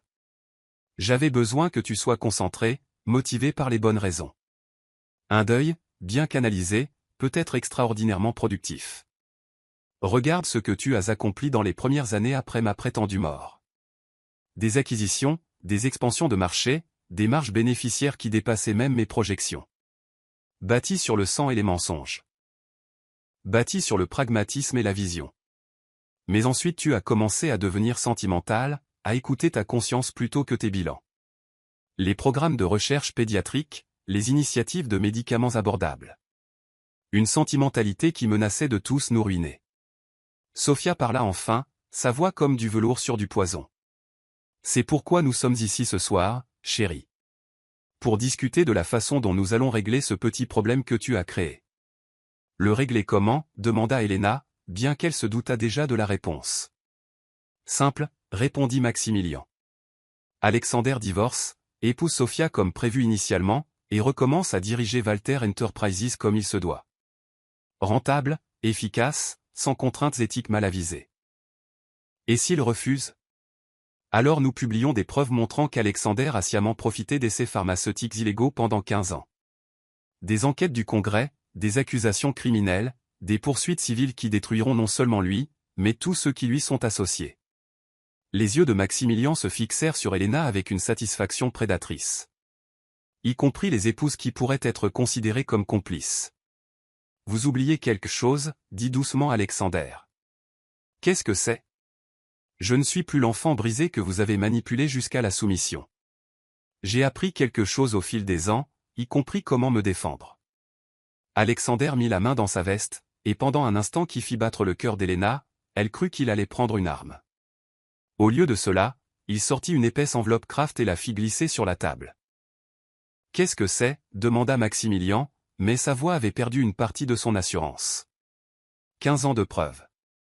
Dossiers financiers, journaux de communication, images de surveillance de votre résidence. Chaque transaction illégale, chaque mort étouffée, chaque pot de vin que vous avez payé pour garder vos secrets enfouis. Le visage de Maximilien se vida de sa couleur. C'est impossible. Je vous ai détruit. J'ai détruit vos copies. Mais je constitue mes propres dossiers depuis que j'ai 25 ans. Une assurance, pourrait-on dire, contre le jour où vous décideriez de sortir du trou où vous vous cachiez. Vous bluffez. Page 47. L'essai Kerensky en Roumanie, 2019.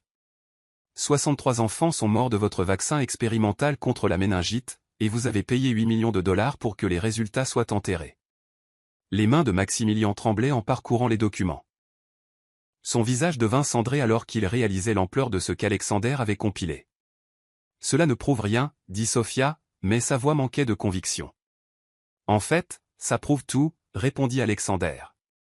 Meurtre. Complot. Racket. Trafic d'êtres humains pour expérimentation médicale. Assez pour vous envoyer tous en prison pour de multiples peines à perpétuité. Vous ne pouvez pas utiliser ça, gronda Maximilien. Cela vous impliquerait aussi. C'est pourquoi j'ai déjà remis des copies aux autorités fédérales, ainsi que des documents attestant de ma coopération dans leur enquête et des preuves de mes tentatives pour indemniser les victimes et réformer les pratiques de l'entreprise. Elena sentit une vague de fierté et d'amour si intense qu'elle la submergea presque. Alexander avait planifié cela depuis des années, montant un dossier contre son propre grand-père tout en s'efforçant d'expier les crimes de la famille.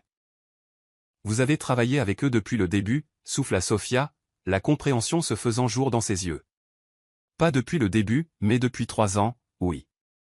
Depuis que j'ai appris que mon grand-père était toujours en vie et tirait les ficelles en coulisses. Maximilien se leva brusquement, sa chaise raclant le béton. Petit ingrat. Les mains en l'air, bien en vue. La voix de Darius résonna dans l'entrepôt alors que des agents fédéraux affluaient de multiples entrées, armes au poing, et gilets marqués des logos de la DEA et du FBI. Les minutes qui suivirent furent chaotiques. Des ordres criés. Le cliquetis métallique des menottes, les protestations furieuses de Sofia alors qu'on lui lisait ses droits. Mais à travers tout cela, la main d'Alexander ne quitta jamais celle d'Elena, l'ancrant à l'instant présent et à lui. Alors que Maximilien était emmené, menotté, il se retourna pour lancer à son petit-fils un regard plein de venin et de défaite. « Ce n'est pas fini », cria-t-il. « Tu crois avoir gagné, mais tu viens de signer ton propre arrêt de mort. Il y en a d'autres, Alexander. D'autres qui ne seront pas aussi patients que moi. »« Qu'ils viennent, » répondit Alexander, sa voix portant cette force tranquille qui n'avait rien à voir avec l'argent ou le pouvoir, mais tout à voir avec l'amour et la certitude morale. « Je ne suis pas le même homme que vous avez essayé de créer. J'ai une raison de me battre maintenant. » Alors que l'entrepôt se vidait des agents fédéraux et de leurs prisonniers, Alexander et Elena se retrouvèrent seuls dans l'espace résonnant. Le poids de 15 ans de mensonges et de manipulation avait été levé de leurs épaules. Mais ils savaient tous les deux que la victoire avait un coût. « C'est fini », murmura Elena, osant à peine y croire. « Cette partie est finie », corrigea Alexander en la prenant dans ses bras. Mais Maximilien avait raison sur un point. Il y en aura d'autres.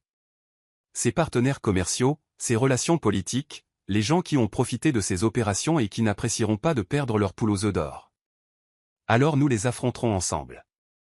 Ensemble, acquiesça-t-il, scellant la promesse par un baiser qui avait le goût de la liberté et des nouveaux départs. Dehors, l'aube se levait sur la ville, peignant le ciel de nuances d'espoir et de possibilités.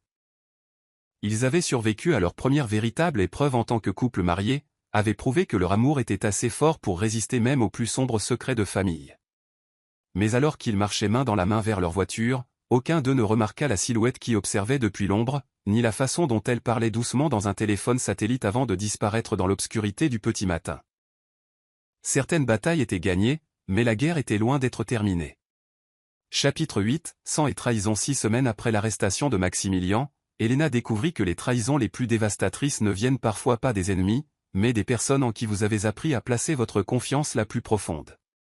Les nausées matinales la frappèrent comme un train de marchandises à 7h23 précise, l'envoyant se précipiter de la table du petit déjeuner à la salle de bain la plus proche avec une violence qui la laissa haletante et tremblante.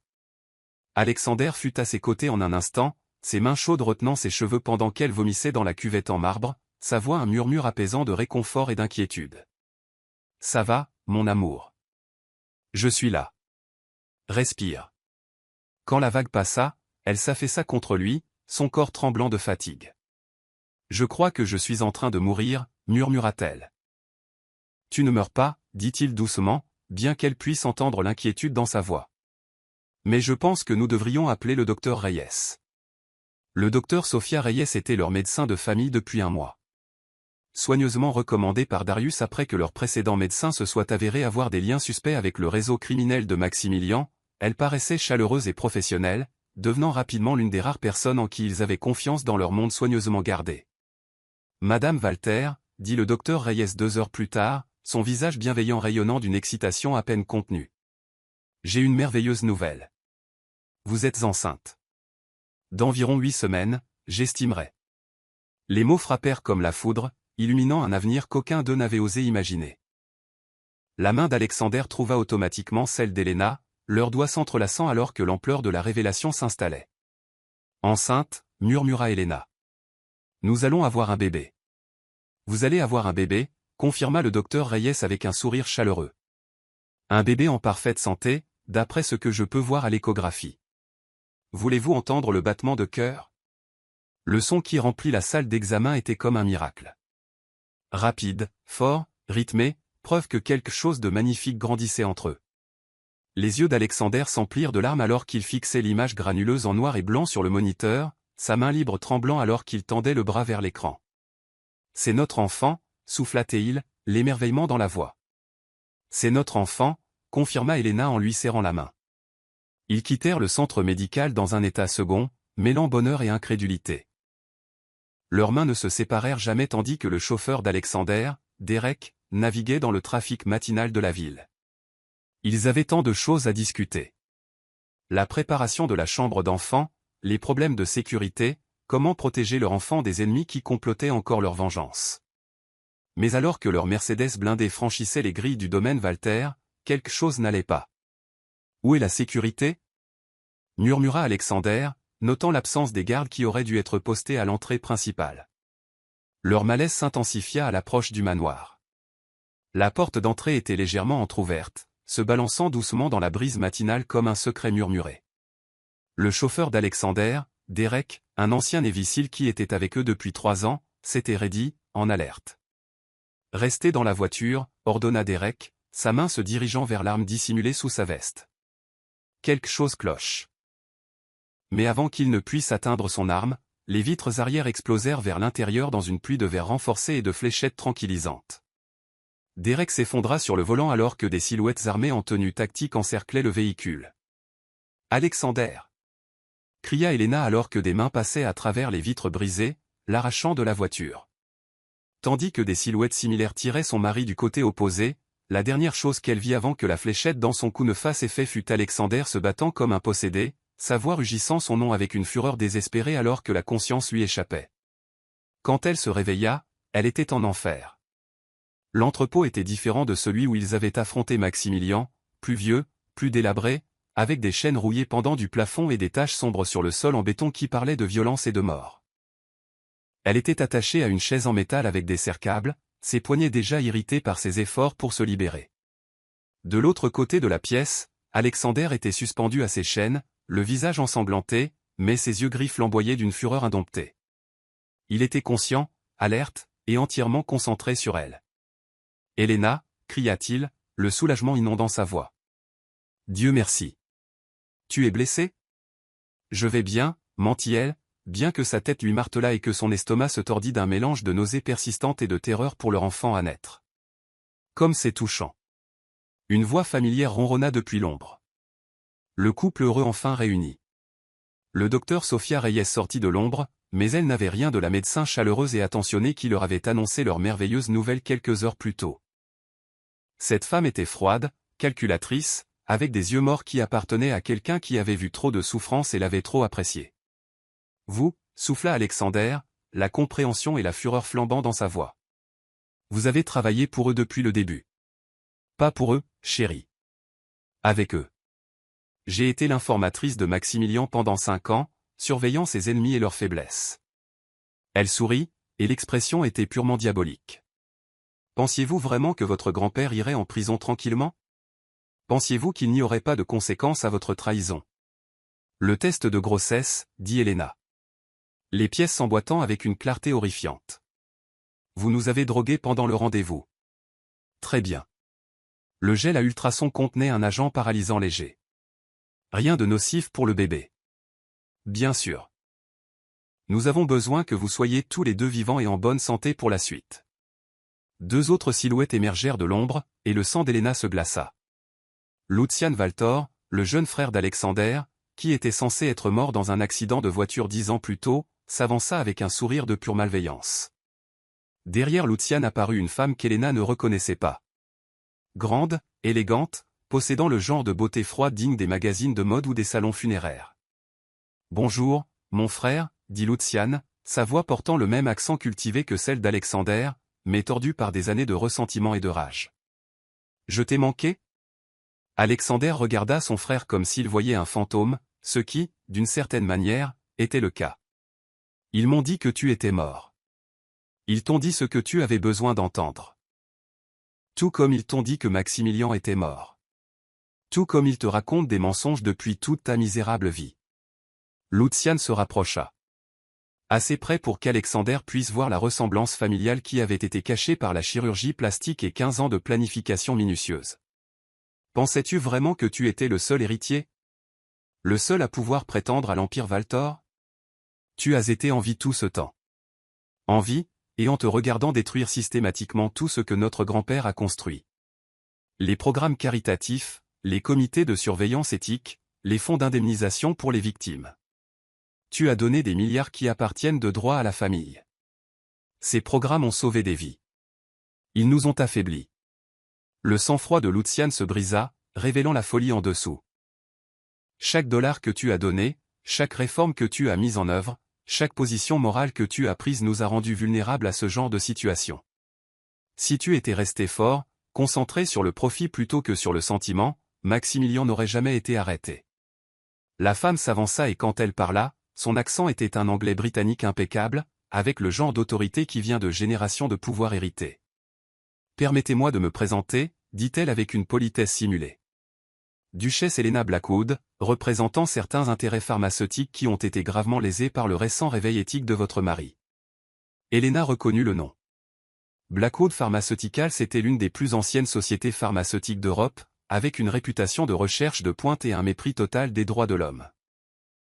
S'ils étaient impliqués, cela allait bien au-delà d'une vengeance familiale.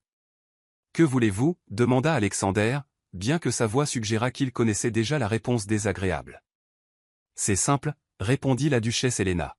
« Vous allez céder le contrôle majoritaire de Valter Enterprises à votre frère, dissoudre tous les programmes caritatifs et les fonds d'indemnisation pour les victimes, et ramener l'entreprise à son modèle opérationnel précédent. Et si je refuse ?» Le docteur Reyes sortit une seringue remplie de quelque chose qui luisait légèrement en vert dans la pénombre de l'entrepôt. « Alors nous injecterons à votre femme enceinte un composé qui provoquera une fausse couche immédiate, suivie d'une hémorragie interne massive. Elle mourra lentement, dans d'atroces souffrances, pendant que vous regarderez, impuissant. » La cruauté désinvolte de l'acte coupa le souffle d'Helena. Ces gens n'étaient pas seulement des criminels. C'étaient des monstres qui assassineraient un enfant à naître pour prouver quelque chose. « Vous êtes fou, » dit Alexander. Mais Helena pouvait entendre la peur s'insinuer dans sa voix. « Nous sommes pragmatiques, » corrigea Luciane. « Vous avez une heure pour décider. Signez les papiers ou regardez votre femme et votre enfant mourir devant vous. » Alors que ses ravisseurs se retiraient pour leur laisser le temps de réfléchir à leur choix impossible, Helena croisa le regard d'Alexander à travers l'entrepôt. Dans leur profondeur grise, elle vit l'amour, la rage et un désespoir qui lui brisa le cœur. Mais elle vit aussi autre chose. Une intelligence froide et calculatrice qui lui rappela exactement qui elle avait épousé. Alexander Valter avait peut-être appris à aimer, mais il était toujours l'homme qui avait bâti un empire d'1 milliard de dollars grâce à la stratégie et à une planification minutieuse. Et malgré leurs circonstances actuelles, elle avait l'étrange sentiment que leur ravisseur venait de commettre une erreur fatale en sous-estimant ce dont son mari était capable lorsque les personnes qu'il aimait étaient menacées. La question était de savoir si ces plans suffiraient à les sauver tous les deux, ou si ce serait la dernière heure qu'ils passeraient ensemble. Dehors, des nuages d'orage s'accumulaient à l'horizon, et Helena se surprit à prier les dieux qui protégeaient les familles brisées et les histoires d'amour impossibles, les suppliant pour un miracle de plus dans une vie qui avait déjà été bénie plus que de raison. Chapitre 9, Orage avant l'aube. Ce que les ravisseurs d'Alexander ne savaient pas, c'est qu'un homme qui avait survécu à la cruauté de Maximilien Valter depuis l'enfance avait appris à prévoir toutes les éventualités, y compris la possibilité que les personnes en qui il avait le plus confiance le trahissent. 57 minutes après le début de leur heure de réflexion, Helena regarda son mari opérer sa magie avec rien de plus que sa voix et le genre de manipulation psychologique qui lui avait été inculqué depuis sa naissance. Il avait parlé à leur garde. Une conversation désinvolte qui ressemblait à des bavardages désespérés, mais qui était en réalité quelque chose de bien plus calculé. Derek était un ancien militaire, n'est-ce pas, disait Alexander au plus jeune garde. Un gamin d'un accent grave peine 22 ans à l'air nerveux. Navy Seal, je crois. Il avait probablement de la famille dans l'armée. Ouais. Et alors, répondit le garde. Mais Helena pouvait entendre l'incertitude s'insinuer dans sa voix. Derek a servi dans les Navy Seal, continua Alexander d'un ton conversationnel. Il a une fille de 6 ans atteinte de paralysie cérébrale, des frais médicaux qui s'élèvent à 30 000 $ par mois. Une loyauté comme la sienne ne vient pas seulement des chèques de paie. Elle vient de l'aide apportée aux familles en crise. Où veux-tu en venir? Je veux en venir au fait que Derek n'est pas aussi inconscient que vous le pensez. Et alors qu'il est, il se demande probablement pourquoi les dispositifs de suivi de nos téléphones se sont éteints exactement au même moment où notre service de sécurité a disparu. La main du garde se dirigea instinctivement vers sa radio, et c'est à ce moment-là que tout bascula. L'entrée principale de l'entrepôt explosa vers l'intérieur dans une pluie de bois éclaté et de métal tordu alors que la Mercedes blindée de Derek s'y engouffra tel un ange vengeur. Derrière elles suivirent des véhicules fédéraux, des SUV noirs marqués DEA et FBI qui encerclèrent le bâtiment avec une précision militaire. À terre. Tout le monde à terre. La voix de Darius Kane résonna à travers un mégaphone alors que des équipes tactiques affluaient par toutes les entrées. Dans le chaos qui s'ensuivit, Elena vit Alexander se libérer de ses chaînes avec des mouvements qui témoignaient de passe-partout cachés et d'une préparation minutieuse. Il avait travaillé sur ses liens tout ce temps, utilisant les jeux psychologiques de leur ravisseur pour couvrir ses propres préparatifs d'évasion. « Elena !» cria-t-il, se précipitant vers elle alors que des coups de feu éclataient autour d'eux. Mais Lucian fut plus rapide. Le frère d'Alexander l'intercepta à mi-chemin de l'entrepôt, et les deux hommes se percutèrent avec une force à briser les os. Ils se battirent comme des animaux. Pas de technique. Pas d'art. Juste une fureur pure et sauvage, alimentée par 15 ans de mensonges et de ressentiment. « Tu as tout détruit !» hurla Lucian alors qu'il roulait sur le béton brisé, chacun essayant de prendre l'avantage. Tout ce que grand-père a construit. Tout ce que notre famille représentait. Notre famille représentait le meurtre. Alexander parvint à bloquer la main armée de son frère, l'empêchant de tirer, l'exploitation et la cruauté. Pendant ce temps, le docteur Reyes apparut derrière la chaise d'Elena avec une seringue luisante, son visage tordu par la rage et le désespoir. « Si je ne peux pas avoir l'entreprise, j'aurai au moins la satisfaction de te voir souffrir. » Elle leva l'aiguille vers le cou d'Elena, et le temps sembla ralentir. Elena vit les yeux d'Alexander s'écarquiller de terreur, entendit sa voix rugir son nom avec une fureur désespérée. Elle ferma les yeux et se prépara à la douleur. Le coup de feu fut incroyablement fort dans l'espace clos. Quand Elena ouvrit les yeux, le docteur Reyes s'effondrait au sol, la seringue roulant sur le sol en béton. Derrière elle se tenait Alara Voss, l'ex-fiancée et thérapeute d'Alexander, tenant un pistolet fumant avec des mains fermes. « Personne ne fait de mal à mes patients, » dit calmement Alara, comme si elle tirait sur des gens tous les jours au lieu de les aider à surmonter leurs traumatismes émotionnels. « Alara ?» Alexander la regarda, choqué, momentanément assez distrait pour que Lucian se libère et se jette sur son arme. « Je travaille avec Darius depuis 6 mois, expliqua-t-elle rapidement, en se déplaçant pour couper les liens d'Elena. Depuis que nous avons réalisé à quel point cette conspiration était profonde. Tu es blessé? Le bébé va bien. J'ai échangé la seringue de Reyes hier quand nous avons compris qu'elle était compromise. C'est juste une solution saline. Le soulagement inonda Elena avec une telle intensité qu'elle faillit s'effondrer. Leur enfant était en sécurité. Quoi qu'il arrive d'autre, leur bébé allait bien. Mais le danger n'était pas écarté. La duchesse Elena Blackwood avait sorti un pistolet de quelque part et s'avançait vers eux avec le genre de précision froide qui suggérait un entraînement militaire. Autour d'eux, l'entrepôt résonnait de coups de feu alors que les agents fédéraux combattaient les gardes restant dans un jeu mortel du chat et de la souris. « Lâchez vos armes », ordonna la duchesse Elena, son arme pointée sur la poitrine d'Elena. « Vous tous. Ou Madame Walter meurt ici, maintenant. » Alara hésita, déchirée entre l'obéissance et la conscience que se rendre signifierait probablement la mort pour eux tous. « Fais-le, » dit doucement Alexander, les mains levées en signe de reddition. Elle est sérieuse. Alors qu'Alara baissait son arme, Alexander croisa le regard d'Elena et articula 3 mots qui lui donnèrent des frissons. « Fais-moi confiance. » Cours. Avant qu'elle ne puisse demander ce qu'il voulait dire, il se déplaçait, non pas vers la duchesse Elena ou loin d'elle, mais directement vers le panneau électrique de l'entrepôt. La compréhension frappa Elena comme un éclair, et elle se projeta en arrière de sa chaise juste au moment où Alexander arrachait les principaux câbles d'alimentation du mur. L'entrepôt plongea dans l'obscurité la plus totale. Dans le chaos qui s'ensuivit, cris, coups de feu, le bruit de gens heurtant des obstacles invisibles, Elena sentit des mains fortes la saisir par les bras et la tirer vers ce qu'elle espérait être la sécurité. Par ici, la voix de Darius dans son oreille, à peine audible dans le vacarme. Alexander est déjà dehors. Ils trébuchèrent dans l'obscurité, guidés par les lumières de secours des véhicules fédéraux à l'extérieur. Alors qu'il sortait en trombe par une issue de secours, les yeux d'Elena s'habituèrent suffisamment pour voir Alexander debout à côté d'une ambulance, le visage ensanglanté, mais ses yeux gris flambant de soulagement en la voyant. « Elena ?» Il la rattrapa alors qu'elle chancelait, ses bras l'enveloppant avec une intensité désespérée. « Dieu merci. Tu vas. »« Je vais bien. Nous allons bien. » Elle pressa son visage contre sa poitrine, respirant l'odeur familière de son eau de Cologne mêlée de sueur et de peur. « Le bébé va bien. Je sais. Alara m'a parlé de l'échange de seringues. » Ses mains lui prirent le visage, ses pouces essuyant des larmes qu'elle n'avait pas réalisé avoir versées. « C'est fini, mon amour. Ils sont tous en détention. Tous. Luciane, la duchesse Elena, les gardes, tout le monde sauf le docteur Reyes. » Son expression s'assombrit. Elle n'a pas survécu. Elena ressentit un mélange complexe d'émotions à cette nouvelle. Le soulagement que la menace ait disparu, mais la tristesse que cela se soit terminé par la violence. Alara va bien. Darius la débriefe en ce moment. La voix d'Alexander portait une note de gratitude et quelque chose qui aurait pu être un point final. Je lui dois la vie. Nos vies. Tu lui dois une carte de remerciement, corrigea Elena avec un humour épuisé. Peut-être une belle corbeille de fruits.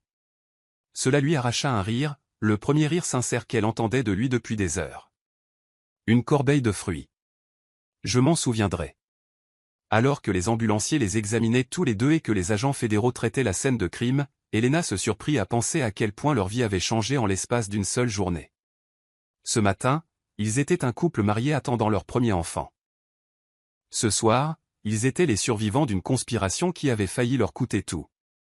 Alexander, dit-elle, alors qu'ils étaient assis à l'arrière de l'ambulance, son bras autour de ses épaules et sa main reposant protectricement sur son ventre encore plat. Oui. La prochaine fois que quelqu'un proposera d'être notre médecin de famille, nous devrions peut-être faire une vérification des antécédents plus approfondie. La prochaine fois, dit-il solennellement, nous ne ferons confiance qu'aux personnes qui ont déjà pris une balle pour nous. C'est une liste très courte. Je la préfère ainsi. Alors qu'il se dirigeait vers l'hôpital pour un examen complet, tant pour la grossesse d'Elena que pour s'assurer qu'ils n'avaient pas été empoisonnés ou blessés pendant leur captivité, elle réfléchit au tournant étrange que leur vie avait pris. 6 mois plus tôt, elle était une artiste inconnue luttant pour sauver sa famille de la faillite. Maintenant, elle était la femme enceinte d'un dirigeant pharmaceutique milliardaire, ayant survécu à un enlèvement, une trahison et de multiples tentatives de meurtre. « Tu penses que c'est fini ?» demanda-t-elle doucement. « Vraiment fini, cette fois ?» Alexander resta silencieux un long moment, sa main venant se poser sur la sienne, sur son ventre. Maximilien est en prison fédérale. Luciane et la duchesse Elena le rejoindront. La conspiration pharmaceutique qui opérait depuis des décennies est enfin exposée. Ce n'est pas ce que j'ai demandé. Je sais, soupira Théil, et elle pouvait entendre l'épuisement dans sa voix. Il y aura toujours des ennemis, Elena. Des gens qui voudront ce que nous avons, qui nous en voudront pour ce que nous avons fait, qui penseront pouvoir profiter de notre souffrance. Mais les grandes menaces, les menaces existentielles. Oui, je pense que celles-là sont terminées. Bien, dit-elle fermement. Parce que je suis trop fatiguée pour d'autres sauvetages spectaculaires. Désormais, notre plus grande crise devrait être de choisir les couleurs de la chambre d'enfant. À quelle couleur penses-tu ? Elle y réfléchit sérieusement. Quelque chose d'optimiste. Quelque chose qui dit que cet enfant grandira entouré d'amour, de sécurité et de toutes les secondes chances que nous n'avons jamais eues. Cela semble parfait, murmura Alexander en déposant un baiser sur le sommet de sa tête. Absolument parfait. Dehors, les lumières de la ville défilaient en traînées d'or et de blanc, les emportant vers un avenir qui semblait soudainement radieux de possibilités. Ils avaient survécu au pire que leurs ennemis pouvaient leur infliger, et ils l'avaient fait ensemble. Il ne leur restait plus qu'à accomplir le travail magnifique, terrifiant et merveilleux de construire une famille et d'apprendre à vivre heureux pour toujours. Chapitre 10, Miracle X 3 septembre. Mois et demi plus tard, Elena Valtor se tenait devant le miroir de la salle de bain à 3h17 du matin, observant le reflet de son mari qui dormait paisiblement dans leur lit, et se demandant combien de temps encore elle pourrait cacher le fait que leur vie était sur le point de changer d'une manière qu'ils n'avaient jamais imaginée. La grossesse avait été remplie de surprises, des nausées matinales persistantes à l'habitude attachante d'Alexander de lire des recherches pharmaceutiques sur le développement fœtal de leur ventre qui s'arrondissait. Mais le plus grand choc était survenu lors de leur échographie de la 20e semaine, lorsque le docteur Lydia Wong, minutieusement contrôlé avec des autorisations de sécurité rivalisant avec celles des membres du cabinet, était devenue inhabituellement silencieuse en examinant le moniteur. « Tout va bien ?» avait demandé Alexander, sa main serrant celle d'Elena avec une tension qui témoignait de trop de traumatismes récents. « Tout va bien. C'est remarquable, en fait. » Le docteur Wong avait tourné le moniteur vers eux avec une expression d'émerveillement et d'étonnement professionnel. « Vous attendez des triplés. 2 garçons et une fille, tous se développant parfaitement. » Le silence qui suivit fut assourdissant. « Des triplés » avait répété Alexander comme si le mot était dans une langue étrangère. « 3 bébés » avait murmuré Elena, fixant l'écran de l'échographie où 3 battements de cœur distincts pulsaient comme de minuscules miracles. « 3 bébés » avait confirmé Alexander, avant de s'évanouir.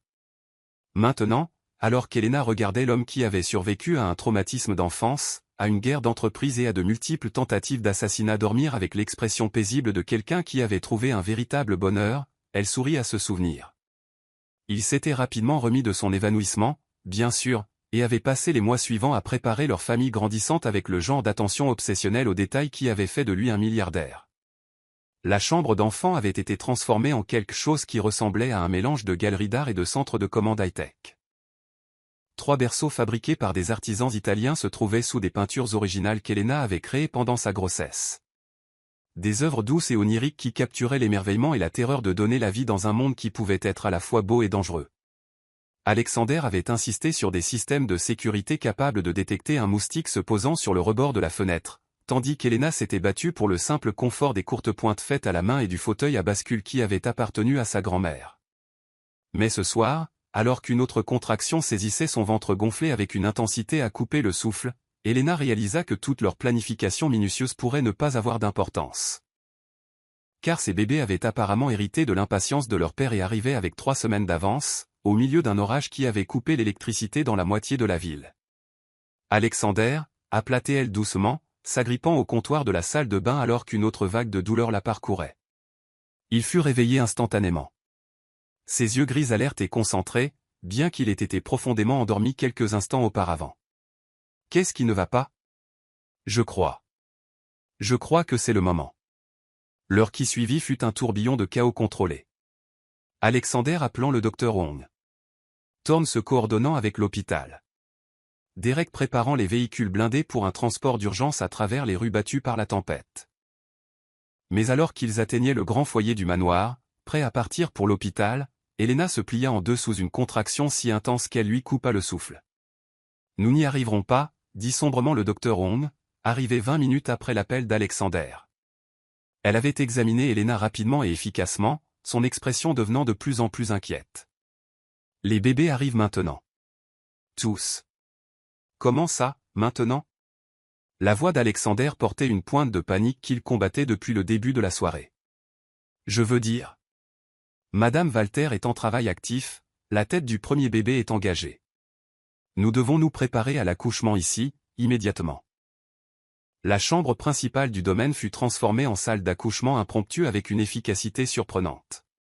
L'équipe de sécurité d'Alexander dégagea l'espace tandis que le personnel de maison rassemblait des serviettes, de l'eau chaude et des fournitures médicales des trousses de premier secours qu'Alexander avait insisté pour installer dans tout le manoir. Le docteur Wong travaillait avec un calme professionnel, mais Elena pouvait voir l'inquiétude dans ses yeux. « Alexander », dit doucement le docteur Wong alors qu'une autre contraction saisissait Elena. « Je veux que vous compreniez que les accouchements de triplés peuvent être compliqués même dans un hôpital. Ici, avec un équipement limité et sans soutien chirurgical. Dites-moi simplement ce que vous avez besoin que je fasse, » l'interrompit Alexander, sa voix stable malgré la terreur qu'Elena pouvait voir dans ses yeux. Ce qui suivit furent les heures les plus longues et les plus intenses de la vie d'Elena. Le premier bébé, l'un des garçons, arriva avec une facilité surprenante, ses cris remplissant la pièce comme une déclaration de guerre contre l'orage qui faisait rage à l'extérieur. Alexander le rattrapa avec des mains tremblantes, des larmes coulant sur son visage alors qu'il regardait le minuscule être humain parfait qu'ils avaient créé ensemble. « Il est magnifique », murmura-t-il, sa voix brisée par l'émotion. « Absolument magnifique. » Mais il n'y avait pas de temps pour savourer l'instant. Le deuxième bébé, leur fille, décida d'être difficile, se tournant dans une position qui rendait l'accouchement dangereux pour elle et pour Elena. Le docteur Wong travaillait avec une détermination calme, mais Elena pouvait voir la sueur perler sur le front du médecin malgré la fraîcheur de la chambre. « Je n'y arrive pas », halta Elena, l'épuisement la submergeant alors qu'une autre contraction la frappait. Elle était en travail depuis 6 heures maintenant, et ses forces l'abandonnaient. « Si, tu peux », dit fermement Alexander, s'installant à côté d'elle sur le lit, leur premier-né dans un bras. « Tu es la personne la plus forte que je connaisse, Elena. Tu as survécu à mon grand-père, survécu à Luciane et à la duchesse Elena, survécu à moi dans mes pires moments. Tu peux le faire. J'ai peur. Je sais, mon amour. Je suis terrifié aussi. Mais regarde. » Ils tinrent leur fils là où elle pouvait le voir, ce minuscule miracle avec les cheveux sombres d'Alexander et ce qui ressemblait à son menton têtu. « Regarde ce que nous avons déjà accompli. Plus que 2, et notre famille sera complète. » Le deuxième bébé, leur fille, décida finalement de coopérer, glissant dans le monde avec un cri indigné qui suggérait qu'elle était profondément offensée par tout le processus de naissance. Elle était plus petite que son frère, mais non moins parfaite, avec des traits délicats et des poumons qui pouvaient apparemment réveiller les morts. « 2 de fait, » dit le docteur Wong avec un soulagement épuisé. Plus qu'un. Mais le troisième bébé, leur deuxième fils, avait apparemment décidé que les entrées spectaculaires étaient de famille. Il était en siège, mal positionné, et montrait des signes de détresse qui firent bouger le docteur Wong avec une urgence croissante. « Qu'est-ce qui ne va pas ?» demanda Alexander, lisant l'expression du médecin avec le genre de perception qui avait fait de lui un maître dans la lecture des négociations d'entreprise. Le cordon est enroulé autour de son cou. Je dois l'accoucher rapidement mais prudemment. La voix du docteur Wong était professionnellement calme, mais Elena pouvait entendre la tension sous-jacente. « Madame Walter, j'ai besoin que vous poussiez quand je vous le dirai, et que vous arrêtiez immédiatement quand je dirai stop. Cela doit être précis. » Les 10 minutes suivantes furent les plus longues de la vie d'Elena. Elle sentait la tension d'Alexander rayonner à travers son contact prudent, voyait le docteur Wong travailler avec une intensité concentrée qui ne laissait aucune place à l'erreur. Dehors, l'orage semblait atteindre son paroxysme, le tonnerre secouant les fenêtres comme si les cieux eux-mêmes retenaient leur souffle.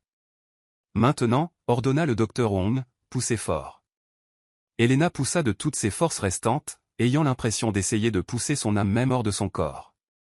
Il y eut un moment de résistance. Puis un soulagement soudain, alors que leur deuxième fils se libérait, silencieux, bleu, terriblement immobile. « Est-ce que... » La voix d'Alexander se brisa. Le docteur Wong travaillait déjà, aspirant les voies respiratoires du bébé, stimulant sa poitrine, accomplissant le genre de magie médicale qui sépare la vie de la mort.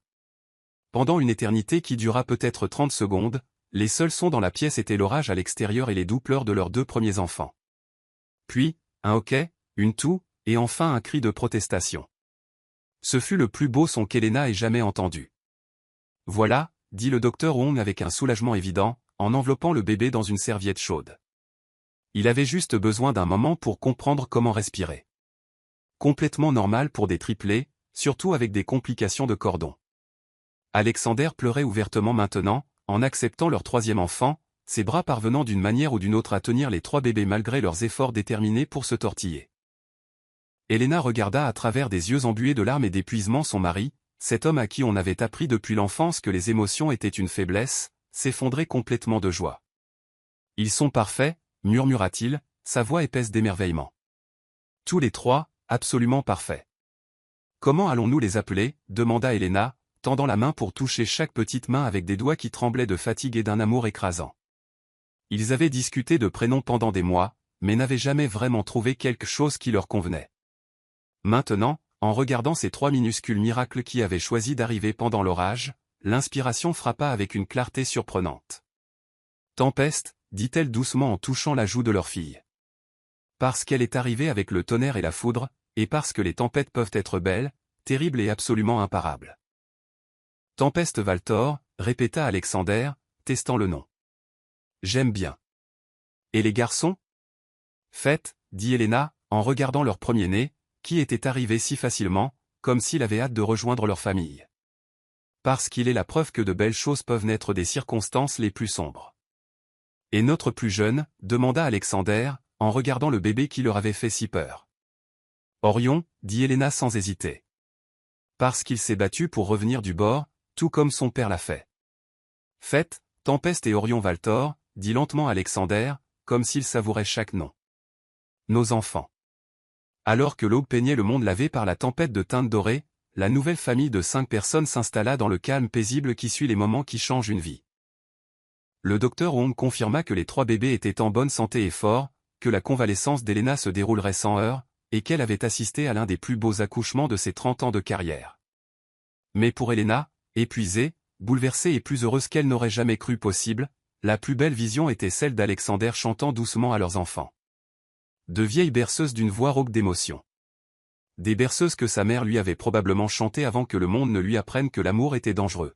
« Je t'aime », murmura-t-elle alors que le sommeil commençait à la gagner.